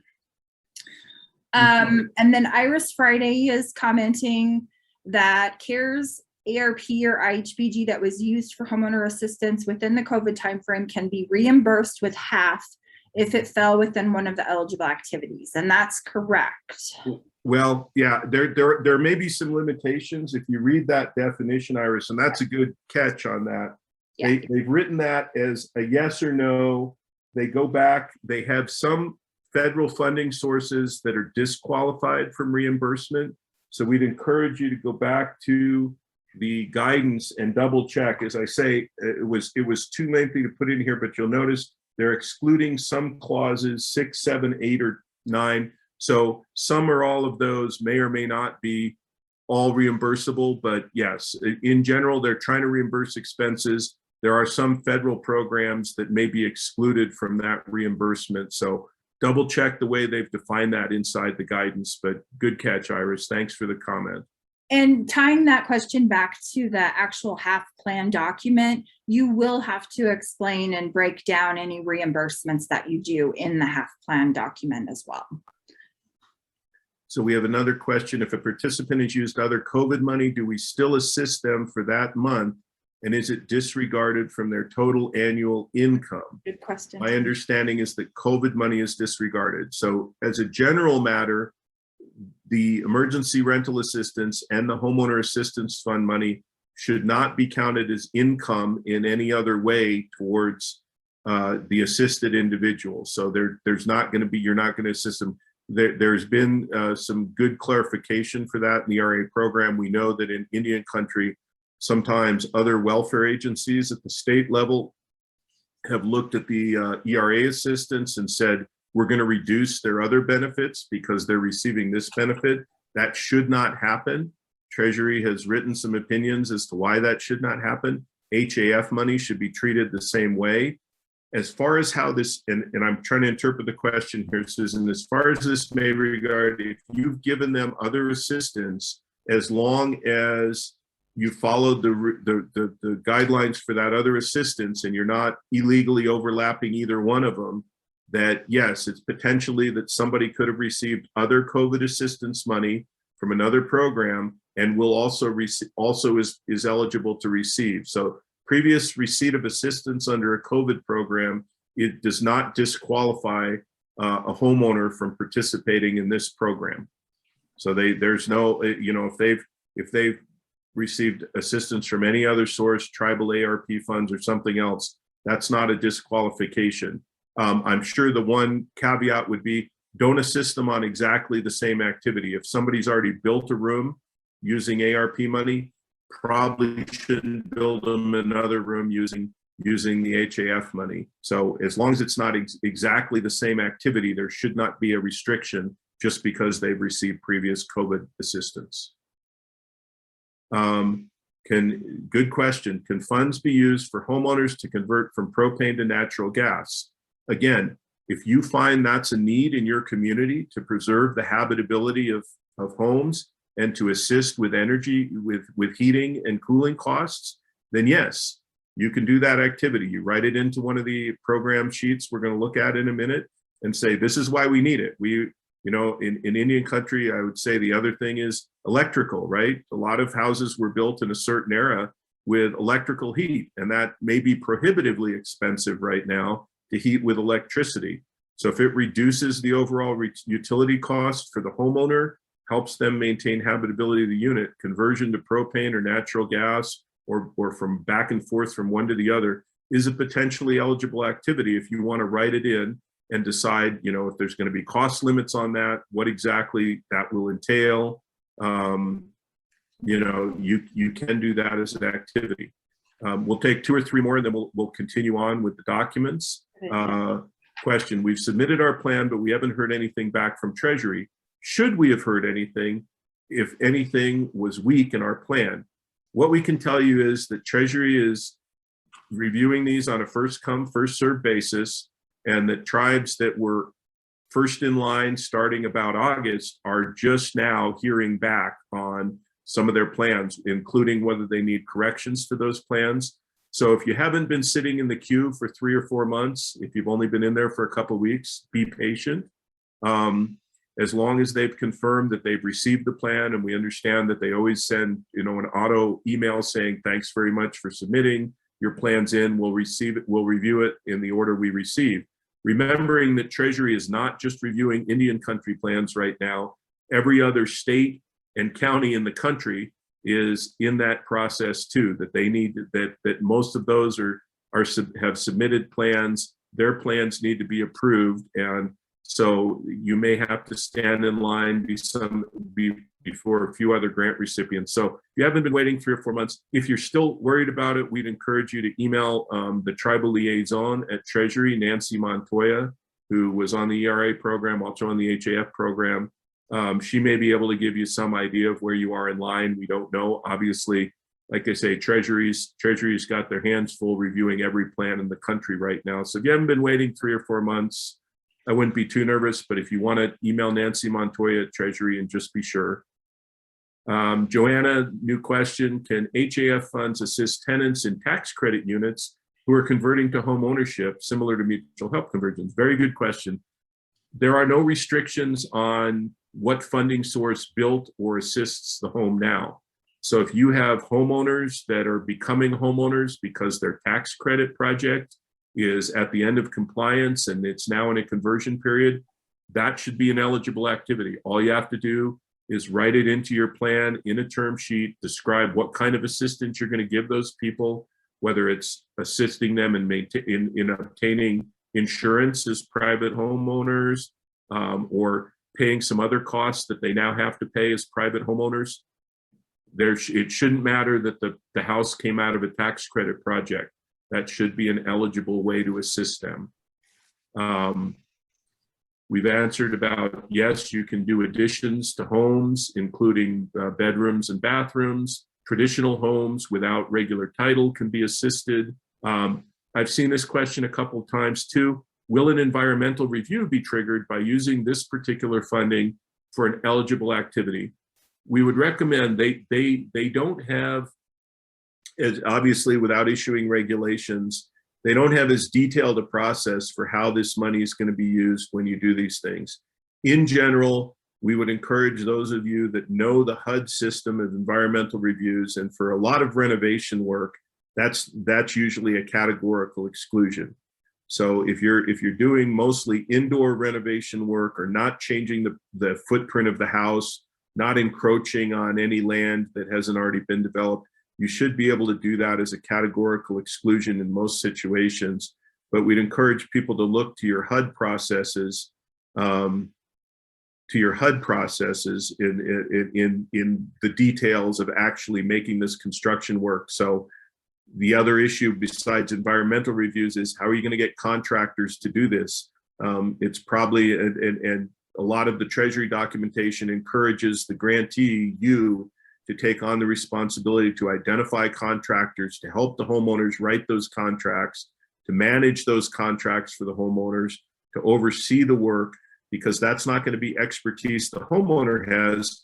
And it's also a way for you to ensure as the grantee that the amount of money you've assisted them with goes directly to the contractor, but that the contractor performs the work. If you're going to put a ramp on a house or put a room on a house, even that small amount of construction activity is going to require some knowledgeable construction managers. And you may want to allocate, in addition to your construction inspectors, to decide whether a house is eligible for that kind of assistance, that you're going to probably have to perform some amount of contract management when those renovations and rehabilitation actually comes up. If nothing else, just to control the fact that something's going to get done and the money's going to get paid to the right people. We'll do one more, and then we'll go back to Sylvia. Yeah, we said second mortgages. Yes, those are assistable, and whatever amount you decide you can afford under your budget, they're assistable in that amount. Floyd, we're going to end on you and then go back to Sylvia. I was just reading the income limits in the HUD website. There may be training needed to understand that information. Confusing. I agree. It takes a minute to look at it. It's a little bit different presentation of the information than we're used to seeing. We usually get a area median income, period. We're all trying to evaluate one figure.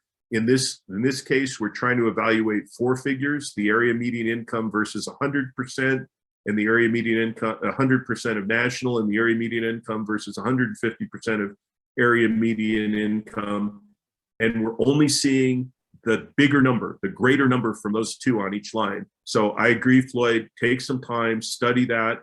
HUD user may have some better ways to describe that. I put the general information in the slide that comes up on that website.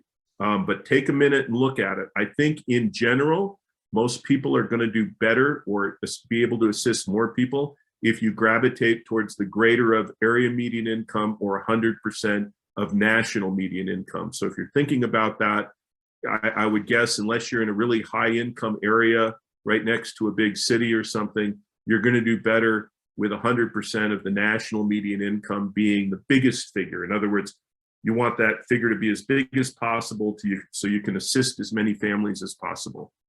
Great. Okay, Sylvia, back to you. All right, so let's scroll down a little bit in that document, if you wouldn't mind, Dave.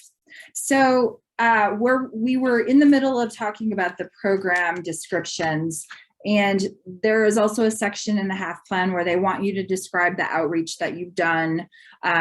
So it has, will you engage in outreach through partnerships with organizations that focus primarily on serving homeowners earning incomes below 100% of area median income or socially disadvantaged individuals? And so what we point out here is just keep in mind, in the guidance, it's pretty clear that if you are on a reservation, that you automatically qualify for all of this.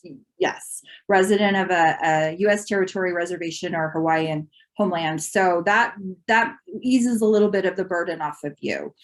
One other thing that's really interesting in the document is they want to know what languages you're going to use to do your outreach.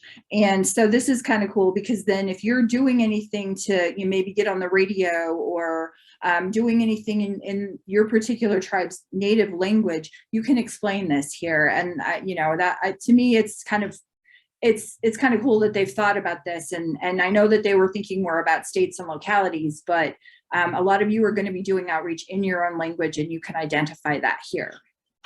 I would say one more thing about the community outreach, and this is not an only one. I would encourage people to check as many of these as apply to your particular community.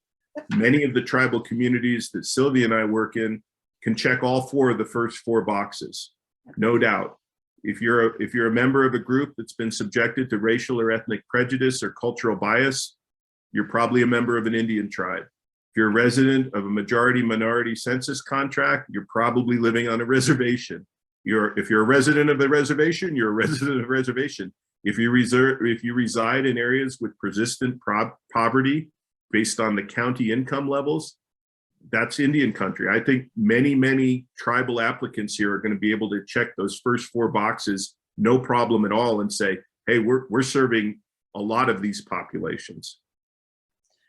So the next section is where they want you to identify if you're going to be providing housing counseling or legal services. And these legal services would be to help homeowners who are in distress, who are maybe on the verge of foreclosure, who maybe are in the legal process already. So that is the type of legal assistance that they're referring to.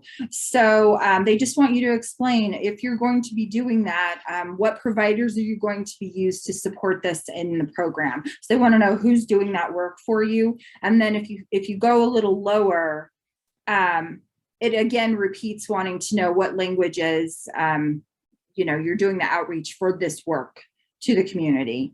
And then it talks about what efforts you're going to take if you need to address barriers, limited English proficiency, the disabled, any of those groups. They will want you to identify what you're going to do to try to make sure you are reaching out to those type of homeowners too. And again, they want to know the type of language.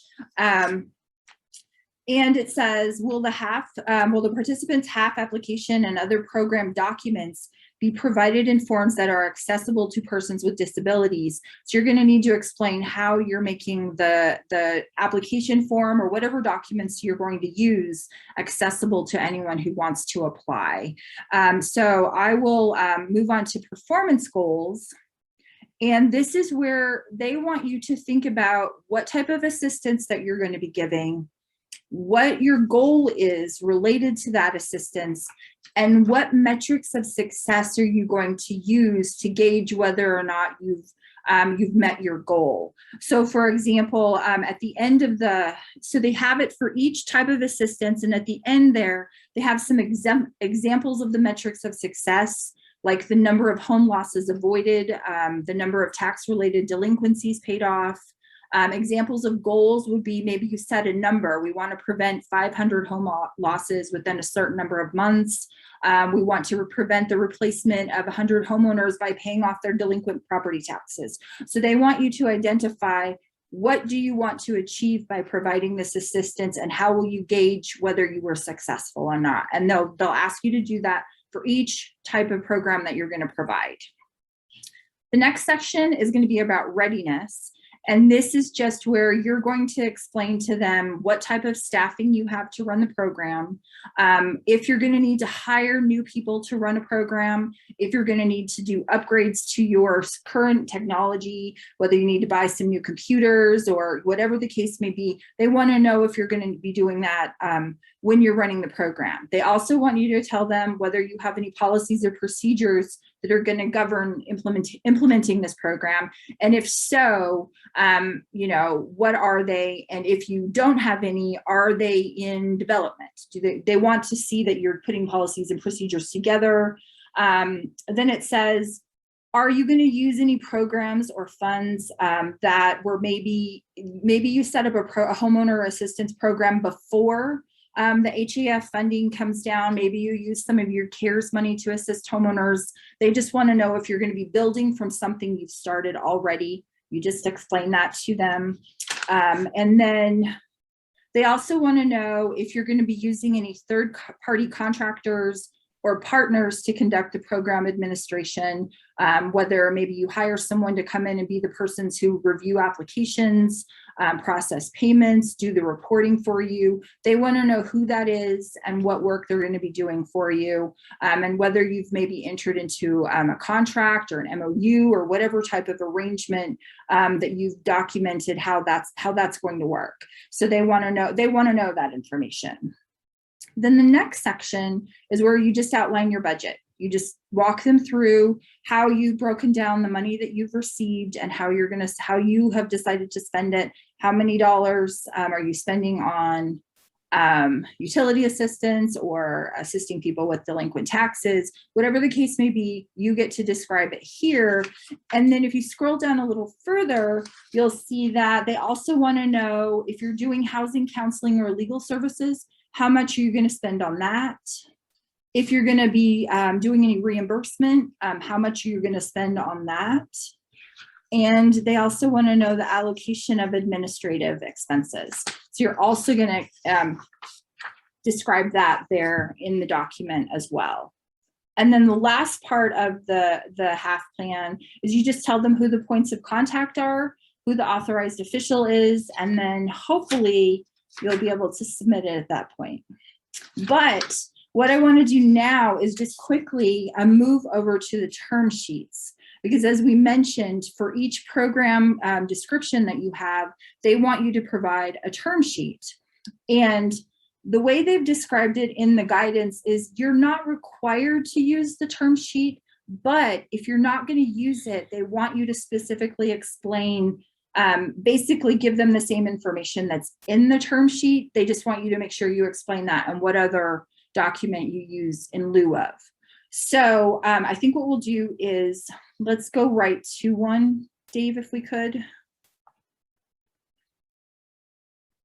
Okay, so here's a good one. And so this is for mortgage payment assistance. And again, it says example only, participants are not required to use exact terms. We would recommend that you try to use the language that Treasury has given you in the term sheets, because that's going to make it easier for them to understand what you're doing. It might make, approval process go a little bit quicker if you're using the same terms. And if you use uniformity throughout each of the term sheets, I think that would also be helpful to helping you get it approved right away. So they want to know what the description is of the assistance. For this particular type of assistance, it's mortgage payment assistance. So then you're just going to explain, are we helping with full payment, partial payment, to make a mortgage payment? And then you will tell them how much is the maximum amount that we've decided we're going to allow per homeowner. So whether that's $5,000, $10,000, you're going to decide what that maximum amount is going to be. And I would suspect that be prepared to follow up on that later on. They will want to make sure that if you've set a dollar limit, that they're wanting you to follow that dollar limit. Homeowner eligibility criteria and documentation requirements. They just want you to explain, what are you going to ask the applicants to provide you in order to get them this assistance? And just to repeat, they would like you to try to make it as easy for the home buyer as possible. Don't come up with a lot of criteria or anything that would prevent someone from being assisted. They want you to try to get away from that. They want you to make it easy as much as possible. Next slide, please. So loan eligibility criteria specific to the program. So this just says no additional forbearance available. That's just for this particular example. You may decide that you want to have your own criteria, you know, behind on payments or whatever the case may be. You get to decide what the criteria is going to be. Form of assistance. Assistance in this example, it says assistance will be structured as a non-recourse grant, or it could be an interest-free loan payable upon transfer of property, forgivable loan. You will want to describe what type of form you're going to require or use in this program. And then the last section will be payment requirements. Who's going to get the money once you dole out the assistance? Is it going to go to a mortgage lender? Is it going to go to, let's say, a contractor who's going to be going in to do the repairs that you've asked them to do? Will it be the utility provider? You want to explain who the payment is going to go to here. So that's one example. And maybe we could go to one more just to look at another one. So this is the home repair sample term sheet. And this is one that I think that we've talked about quite a bit today. So again, you're just going to give them a description of what you're doing. And it says, HAF funds may be used to pay reasonable cost of repairs necessary to address property conditions, including pre-development costs, necessary architectural or engineering fees, construction oversight, or other costs incidental but necessary to the completion of the eligible scope of work. Try to use their verbiage, as we just said, make it easier for them to approve it for you. It says grantee may utilize HAF administrative funds to provide technical assistance to the homeowner. So again, if you have someone going out to do an inspection for them, you know, that will all fall in here. Maximum assistance, again, what dollar amount are you going to put as your limit that you would assist each homeowner? Dave? Sure. Sorry. Thank you. Trying to keep track of the chat questions, make sure we get back to everybody on that. I know. Well, that's why I'm trying to kind of rush through these. Okay, again, homeowner eligibility criteria and documentation requirements. And you're really going to want to think about this because you know, if someone has a mortgage, they might have different documentation than someone that has a conveyed mutual help unit. Or, you know, in the case of traditional homes that was mentioned earlier, there may not be any documentation at all. It just may be historical to your community that someone has lived there for a certain amount of time or a family has been there for a certain amount of time. You get to decide what that criteria is going to be that's appropriate for those houses. The property eligibility criteria. So again, for these examples here, it says property will continue to be the applicant's owner occupied primary residence once the repairs are made. So if you want to require that they live in the house for a certain period of time, you can do that. Properties that have outstanding violations could receive assistance if corrections are addressed before funding or are included in the scope of work funded by the program. And I know that's getting into like a pretty level, you know, pretty intense level of detail, but those are the types of things that you're going to want to think about when you're putting this together. Next slide. Project criteria. So this, you know, for the homeowner repair, it has repairs must be completed by a licensed contractor. But if you don't have licensed contractors in your jurisdiction, you know, what criteria will you require for a particular contractor to come in and do that work? Sylvia, this may be a good, there is one question in the box. Somebody asked, what if the TDHE uses its own crews to do this work? And can you pay yourself to do the work. There's no prohibition against doing that. We would recommend, just those of you that are familiar with the force account project system under the old HUD program, or if you've done more current work with your crews, that's allowable. We caution you to make sure that you do it within the same parameters and budget that you'd hold a professional contractor to, that you can't treat yourself any differently than you would an outside contractor who's doing this work. But if you've got a bunch of renovation crews just waiting to do some work at your TDHE, and they can assist with this home buyer program, you can set it up to do it that way. You just have to keep track of that funding and that work, and hold yourselves to the same standards you would hold a professional contractor to. Yeah, we really want to recommend that you document whatever you do really carefully, so that when you fill out the reporting and you're submitting reporting, you'll have all the information and there won't be any question about the fact that it's you doing the work. So somebody asked, would Davis-Bacon or tribal wage rates be applicable?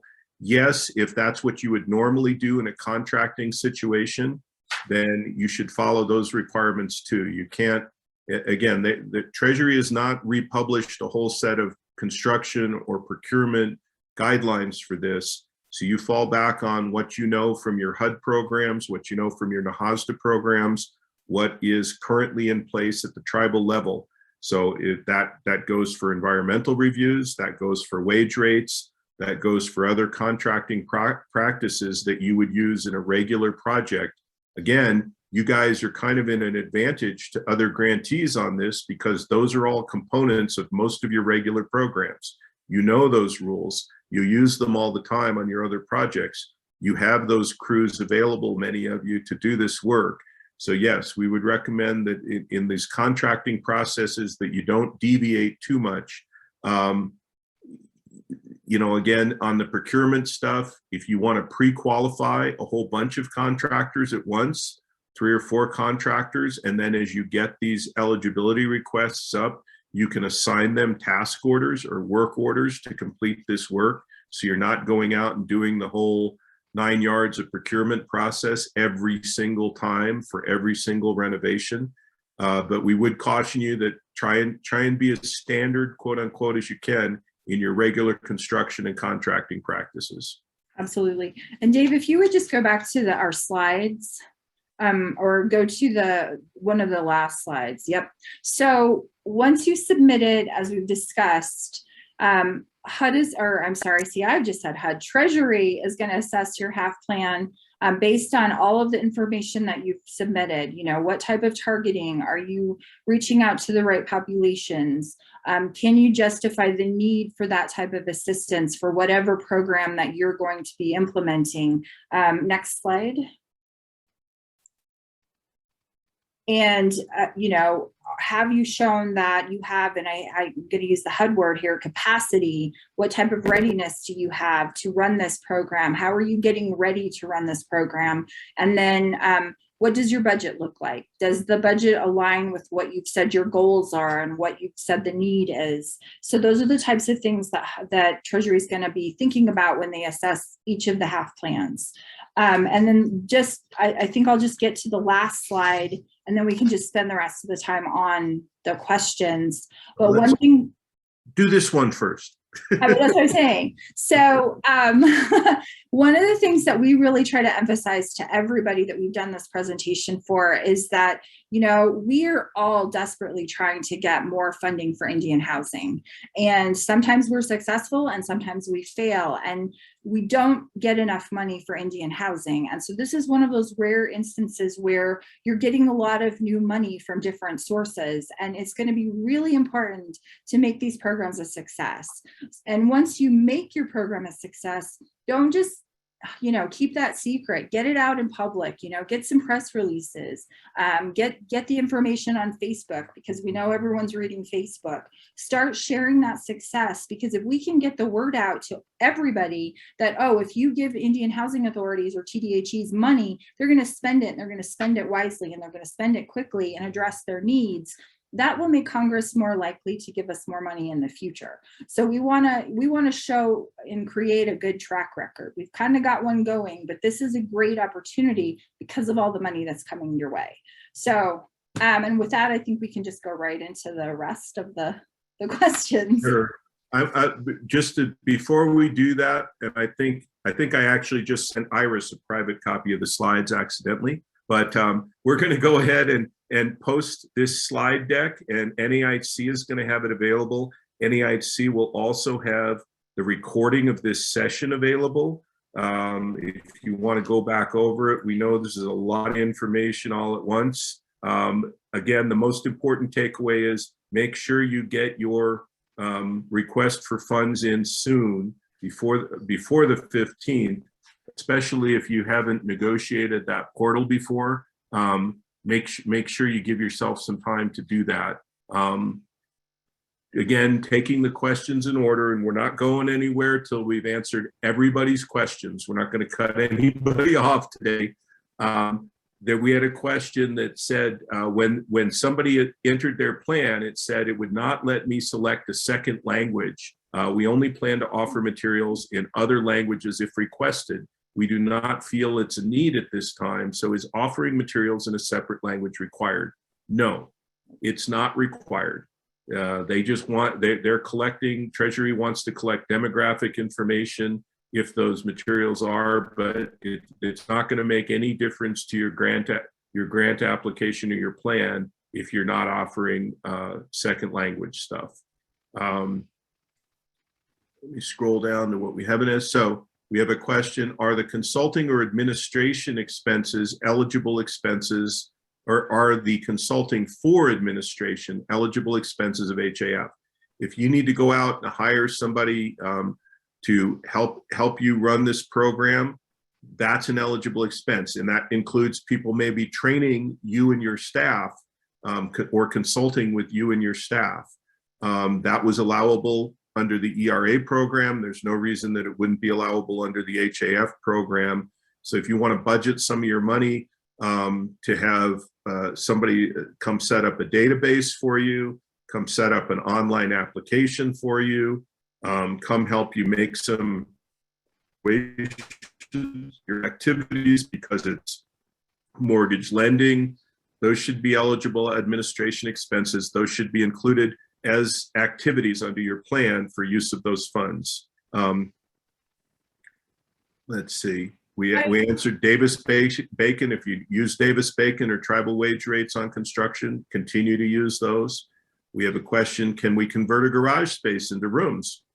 If you find that to be a necessary activity to help create space to alleviate overcrowding, and you can put a budget around that, that should be an eligible activity. If that's what works in your community to convert those garages into living spaces, write that in as an activity and have it done. Joanna, also always full of good questions. Could or should the TDHE require the unit to be meth tested? That's a good question, and unfortunately really relevant over the last 4 or 5 years. We would say, just like you'd want to make sure that the unit is not being eaten away by termites or falling apart at the foundation, you may not want to assist, or if you assist a unit, you probably want to make sure it's meth free, both for the safety of the occupants, but also the safety of your workers and for the long-term viability.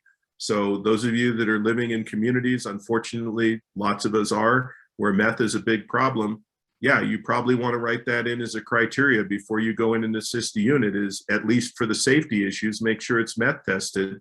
Whether you can afford to mitigate it with the money that's here, who knows? And that's why it's really important to really think about what your own needs are. I mean, some TDHEs may decide that they don't want to go that route. It really is going to be up to each individual TDHE to kind of address that question for themselves, because you don't, I mean, as important as that is, you also don't want all of your homeowner assistance funds money to be going to meth remediation. Hopefully you're going to be able to spread it around to a lot of different types of assistance. Yeah, and it is an unfortunate, it's a habitability issue and it's a viability issue, but yeah, it would be a shame if that's the extent of the program at this point. We did get some good, Iris mentions that in response to the question about the website on income limits. ONAP will look into maybe providing a training on how to use that website or how to understand that website. So as people start to implement the HAF program, if they're going to use the HUD PD&R income site, you'll have a better understanding of how to find the figures that match your community. And we appreciate that, Iris, that ONAP's willing to step up and put those resources in. Definitely. Dave, there's a question earlier that says homeowners are not in guidance definition. So a lease purchase household could be a homeowner and receive assistance such as a rehab loan or mortgage to repair a substandard home or make COVID-19 prevention improvements. And I think we probably want to address the lease purchase question. Right. So in Indian country, obviously we have that hybrid type of unit.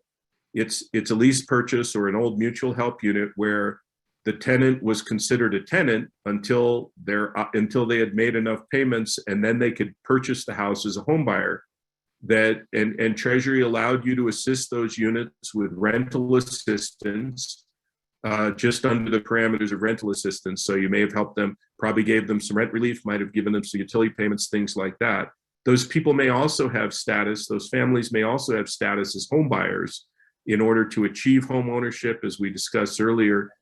I think that we're going to see a lot of people try to assist, and rightfully so. There are mutual help folks, even if they're already assisted ERA. I think you're going to have more local issues with that.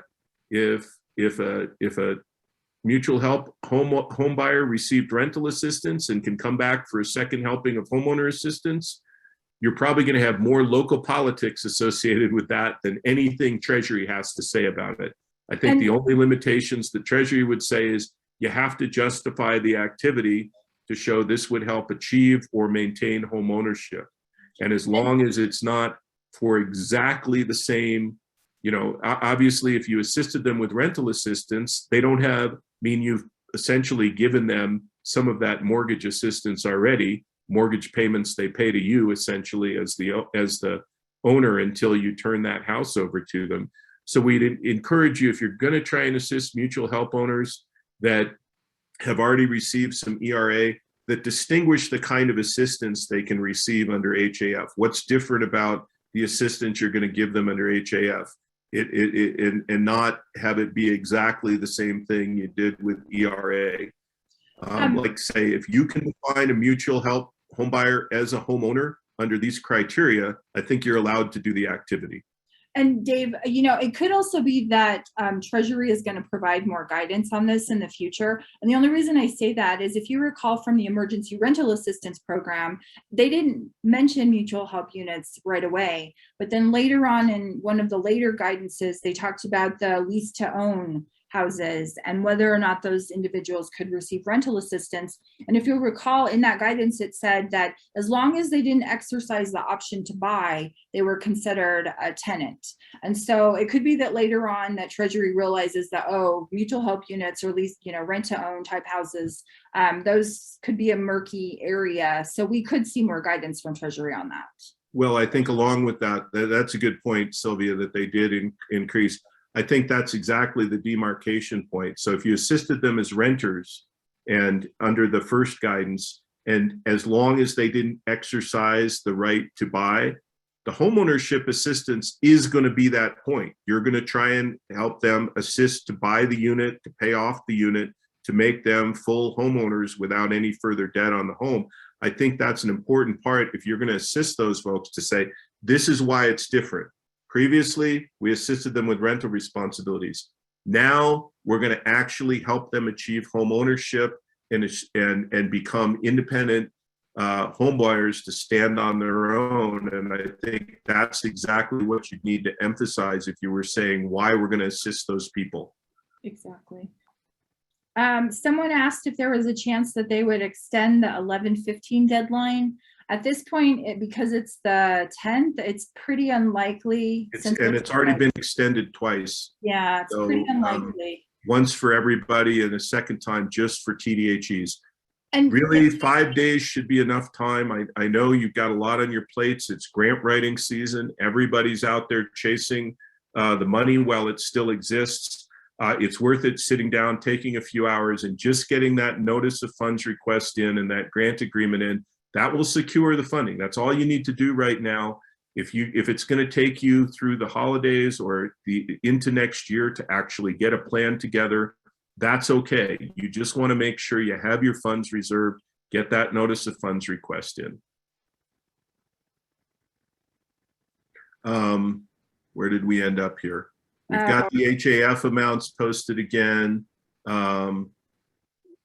Let's see. That NAIHC will make the slides and this recording available. I've posted the slides at the bottom of the chat. Let's see. Joanna asks again, always on top of it, how strong does the nexus have to be COVID related? Just as strong as that description of an eligible homeowner. If they've experienced any difficulty, financial, specifically financial, in the home since January 20th of 2020, which could include, doesn't have to be a loss of income, doesn't have to be illness. It could simply be stuff more expensive. I mean, it's more expensive to be a home buyer. If you look at the way that definition is written, hey, I can't afford floodplain insurance anymore, but I need it, or I can't afford this year's insurance payment, or holy cow, my utilities just tripled in expenses. They've really left it open-ended for every community to decide who eligibility that way, and then allowed to prove that by signing an attestation. So again, that gives you a lot of latitude, but it also puts the burden of, you know, how are you going to draw the line between who's eligible and who's not eligible as a homeowner for this program? Let's see, can we use the funds to update modular houses older than 25 years old? If you feel a modular house that's 25-year-old still has life left in it, and that's still a valuable housing resource in your community, then yes, you can. You know, if that house is going to last another 25 years because you're helping update it now, that's probably a good use of the money.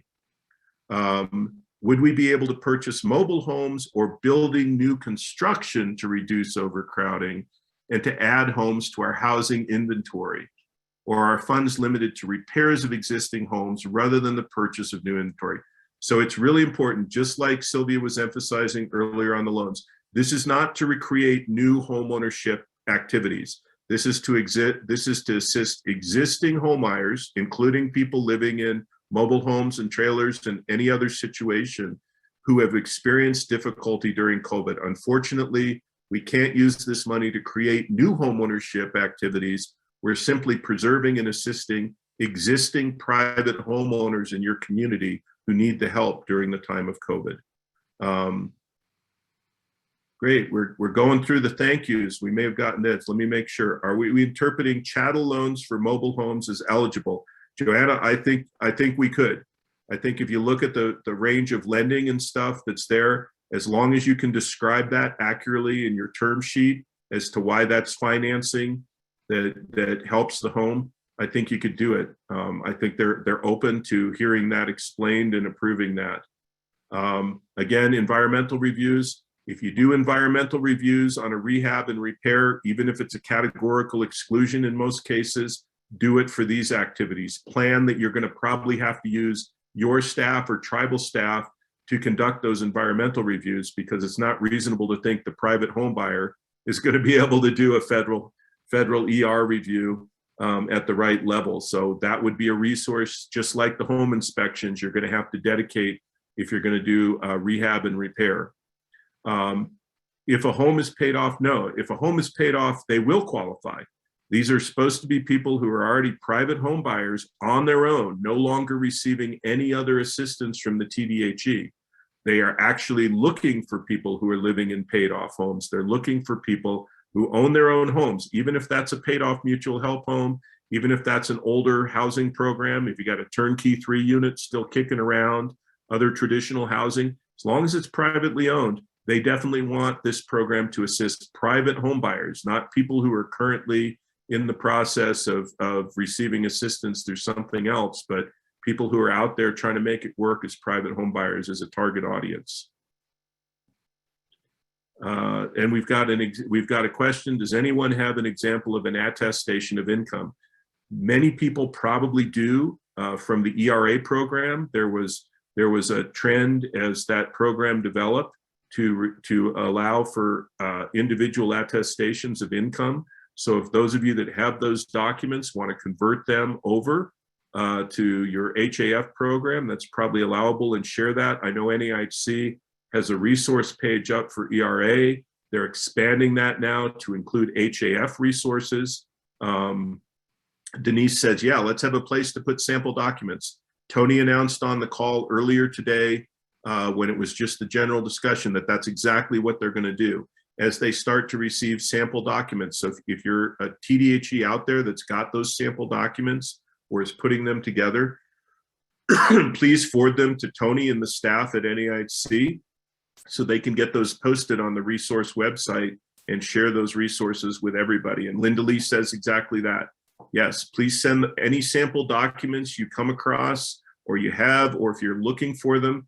NAIHC will have a space on its website now as a clearinghouse to share those documents. A caution, remember, take a look at and make sure if you pull down some sample documents, make sure you make any necessary changes for your community or for your tribal situation in particular. Not everything's going to be universal. So read them before you use them. Make sure it works. If you need to change them, change that too. But that should give everybody a jump start on these resources. Good cause. I'm surprised we've only gotten to this at the very end. Do we need to have a separate policy covering the HAF? Very good question. In general terms, if you fill out the term sheets thoroughly and correctly, they're going to dictate a lot of stuff that would normally be in your policy. What are the eligibility criteria? How do people receive payments? How many payments are there? You're going to find if you fill out a term sheet correctly, you've actually written a policy that describes that program. If you need additional language around that, like say income eligibility, how are we going to check that? Or are we going to accept attestations in general? It's probably a good idea to fill out a little, to translate all of that stuff from term sheets into a policy document itself. But one of the interesting things about the way the term sheets are formatted, that would be the outline of your policy for that particular type of assistance. And if it makes sense for your administration of the program to actually extract that information and put it in a policy format, absolutely do it. That also means that everybody's going to have a little bit different policy and a little bit different on their activities, because it's going to depend on what you put in the term sheets, what's relevant to your local situation and your local tribal laws. So be careful again. If you come across sample policies or separate policies that other tribes have written for their HAF, please make sure they match your term sheets. Make sure they match your HAF activities. And if they don't, then change them so they do. This is not going to be a situation like maybe in the NAIHC program where we can all trade 8 basic policies, and as long as we change the name, we're going to be safe.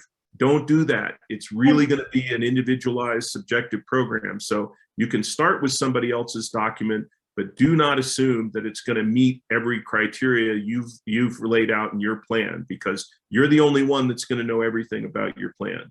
And just remember that in the HAF plan itself, you have to tell Treasury whether you have policies, and if you don't, whether your policies are in development. So that indicates that they do want you to have something in place to guide you as you're running the program. And most of that information you're going to need to produce those policies are going to be coming out of those term sheets. If you develop the term sheet correctly, it should be no problem for you to write a policy for every program you've got. We've got another question. Can we manipulate our ERA application to become an HAF application? Absolutely. I think that's a great place to start. You guys have already experienced running the ERA application. A lot of those program requirements are going to be the same, with the difference that we're assisting people at a different income level for different activities. So as long as you don't leave ERA application criteria in there that doesn't apply to the HAF program, that's a good place to start. Again, somebody asked, is there a sample policy or application on the website? Right now, probably not, but as NAIHC creates that space and people file in documents, they will be there. There are certainly emergency rental assistance application forms all over the place. And if you want to start by modifying one of those, that's a great place to start. Somebody else asked, will there be more meeting like this to help keep us along? Request, NAIHC has been great about responding to these requests.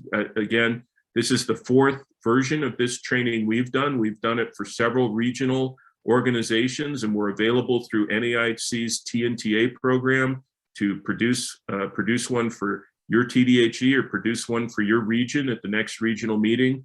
We'll be repeating versions of this, similar information, I think, on the ERA program during the NAIHC Legal Symposium in a couple of weeks. So we hope to see some of you there. Linda Lee says, yeah, there are going to be additional webcasts over the next few months as this program gets rolling. And that's a great role for NAIHC to kind of coordinate that TNTA. So I don't know, Shay, we're right up at, I think we're right up at 3:15 where we said we'd be. We can, if we've made sure, we want to make sure we've covered everybody's questions because it's all good. And we really appreciate the big participation today. It's really encouraging to see. I think we had up to 120 people during the presentation. That's great. And if that generates 120 notice of request for funds, then we will have achieved our goal today. Thanks, Dave. Thanks, Sylvia, very much for the presentation. It was insightful, definitely much needed. There probably will be a lot more questions available out there. Linda Lee put her email in the chat.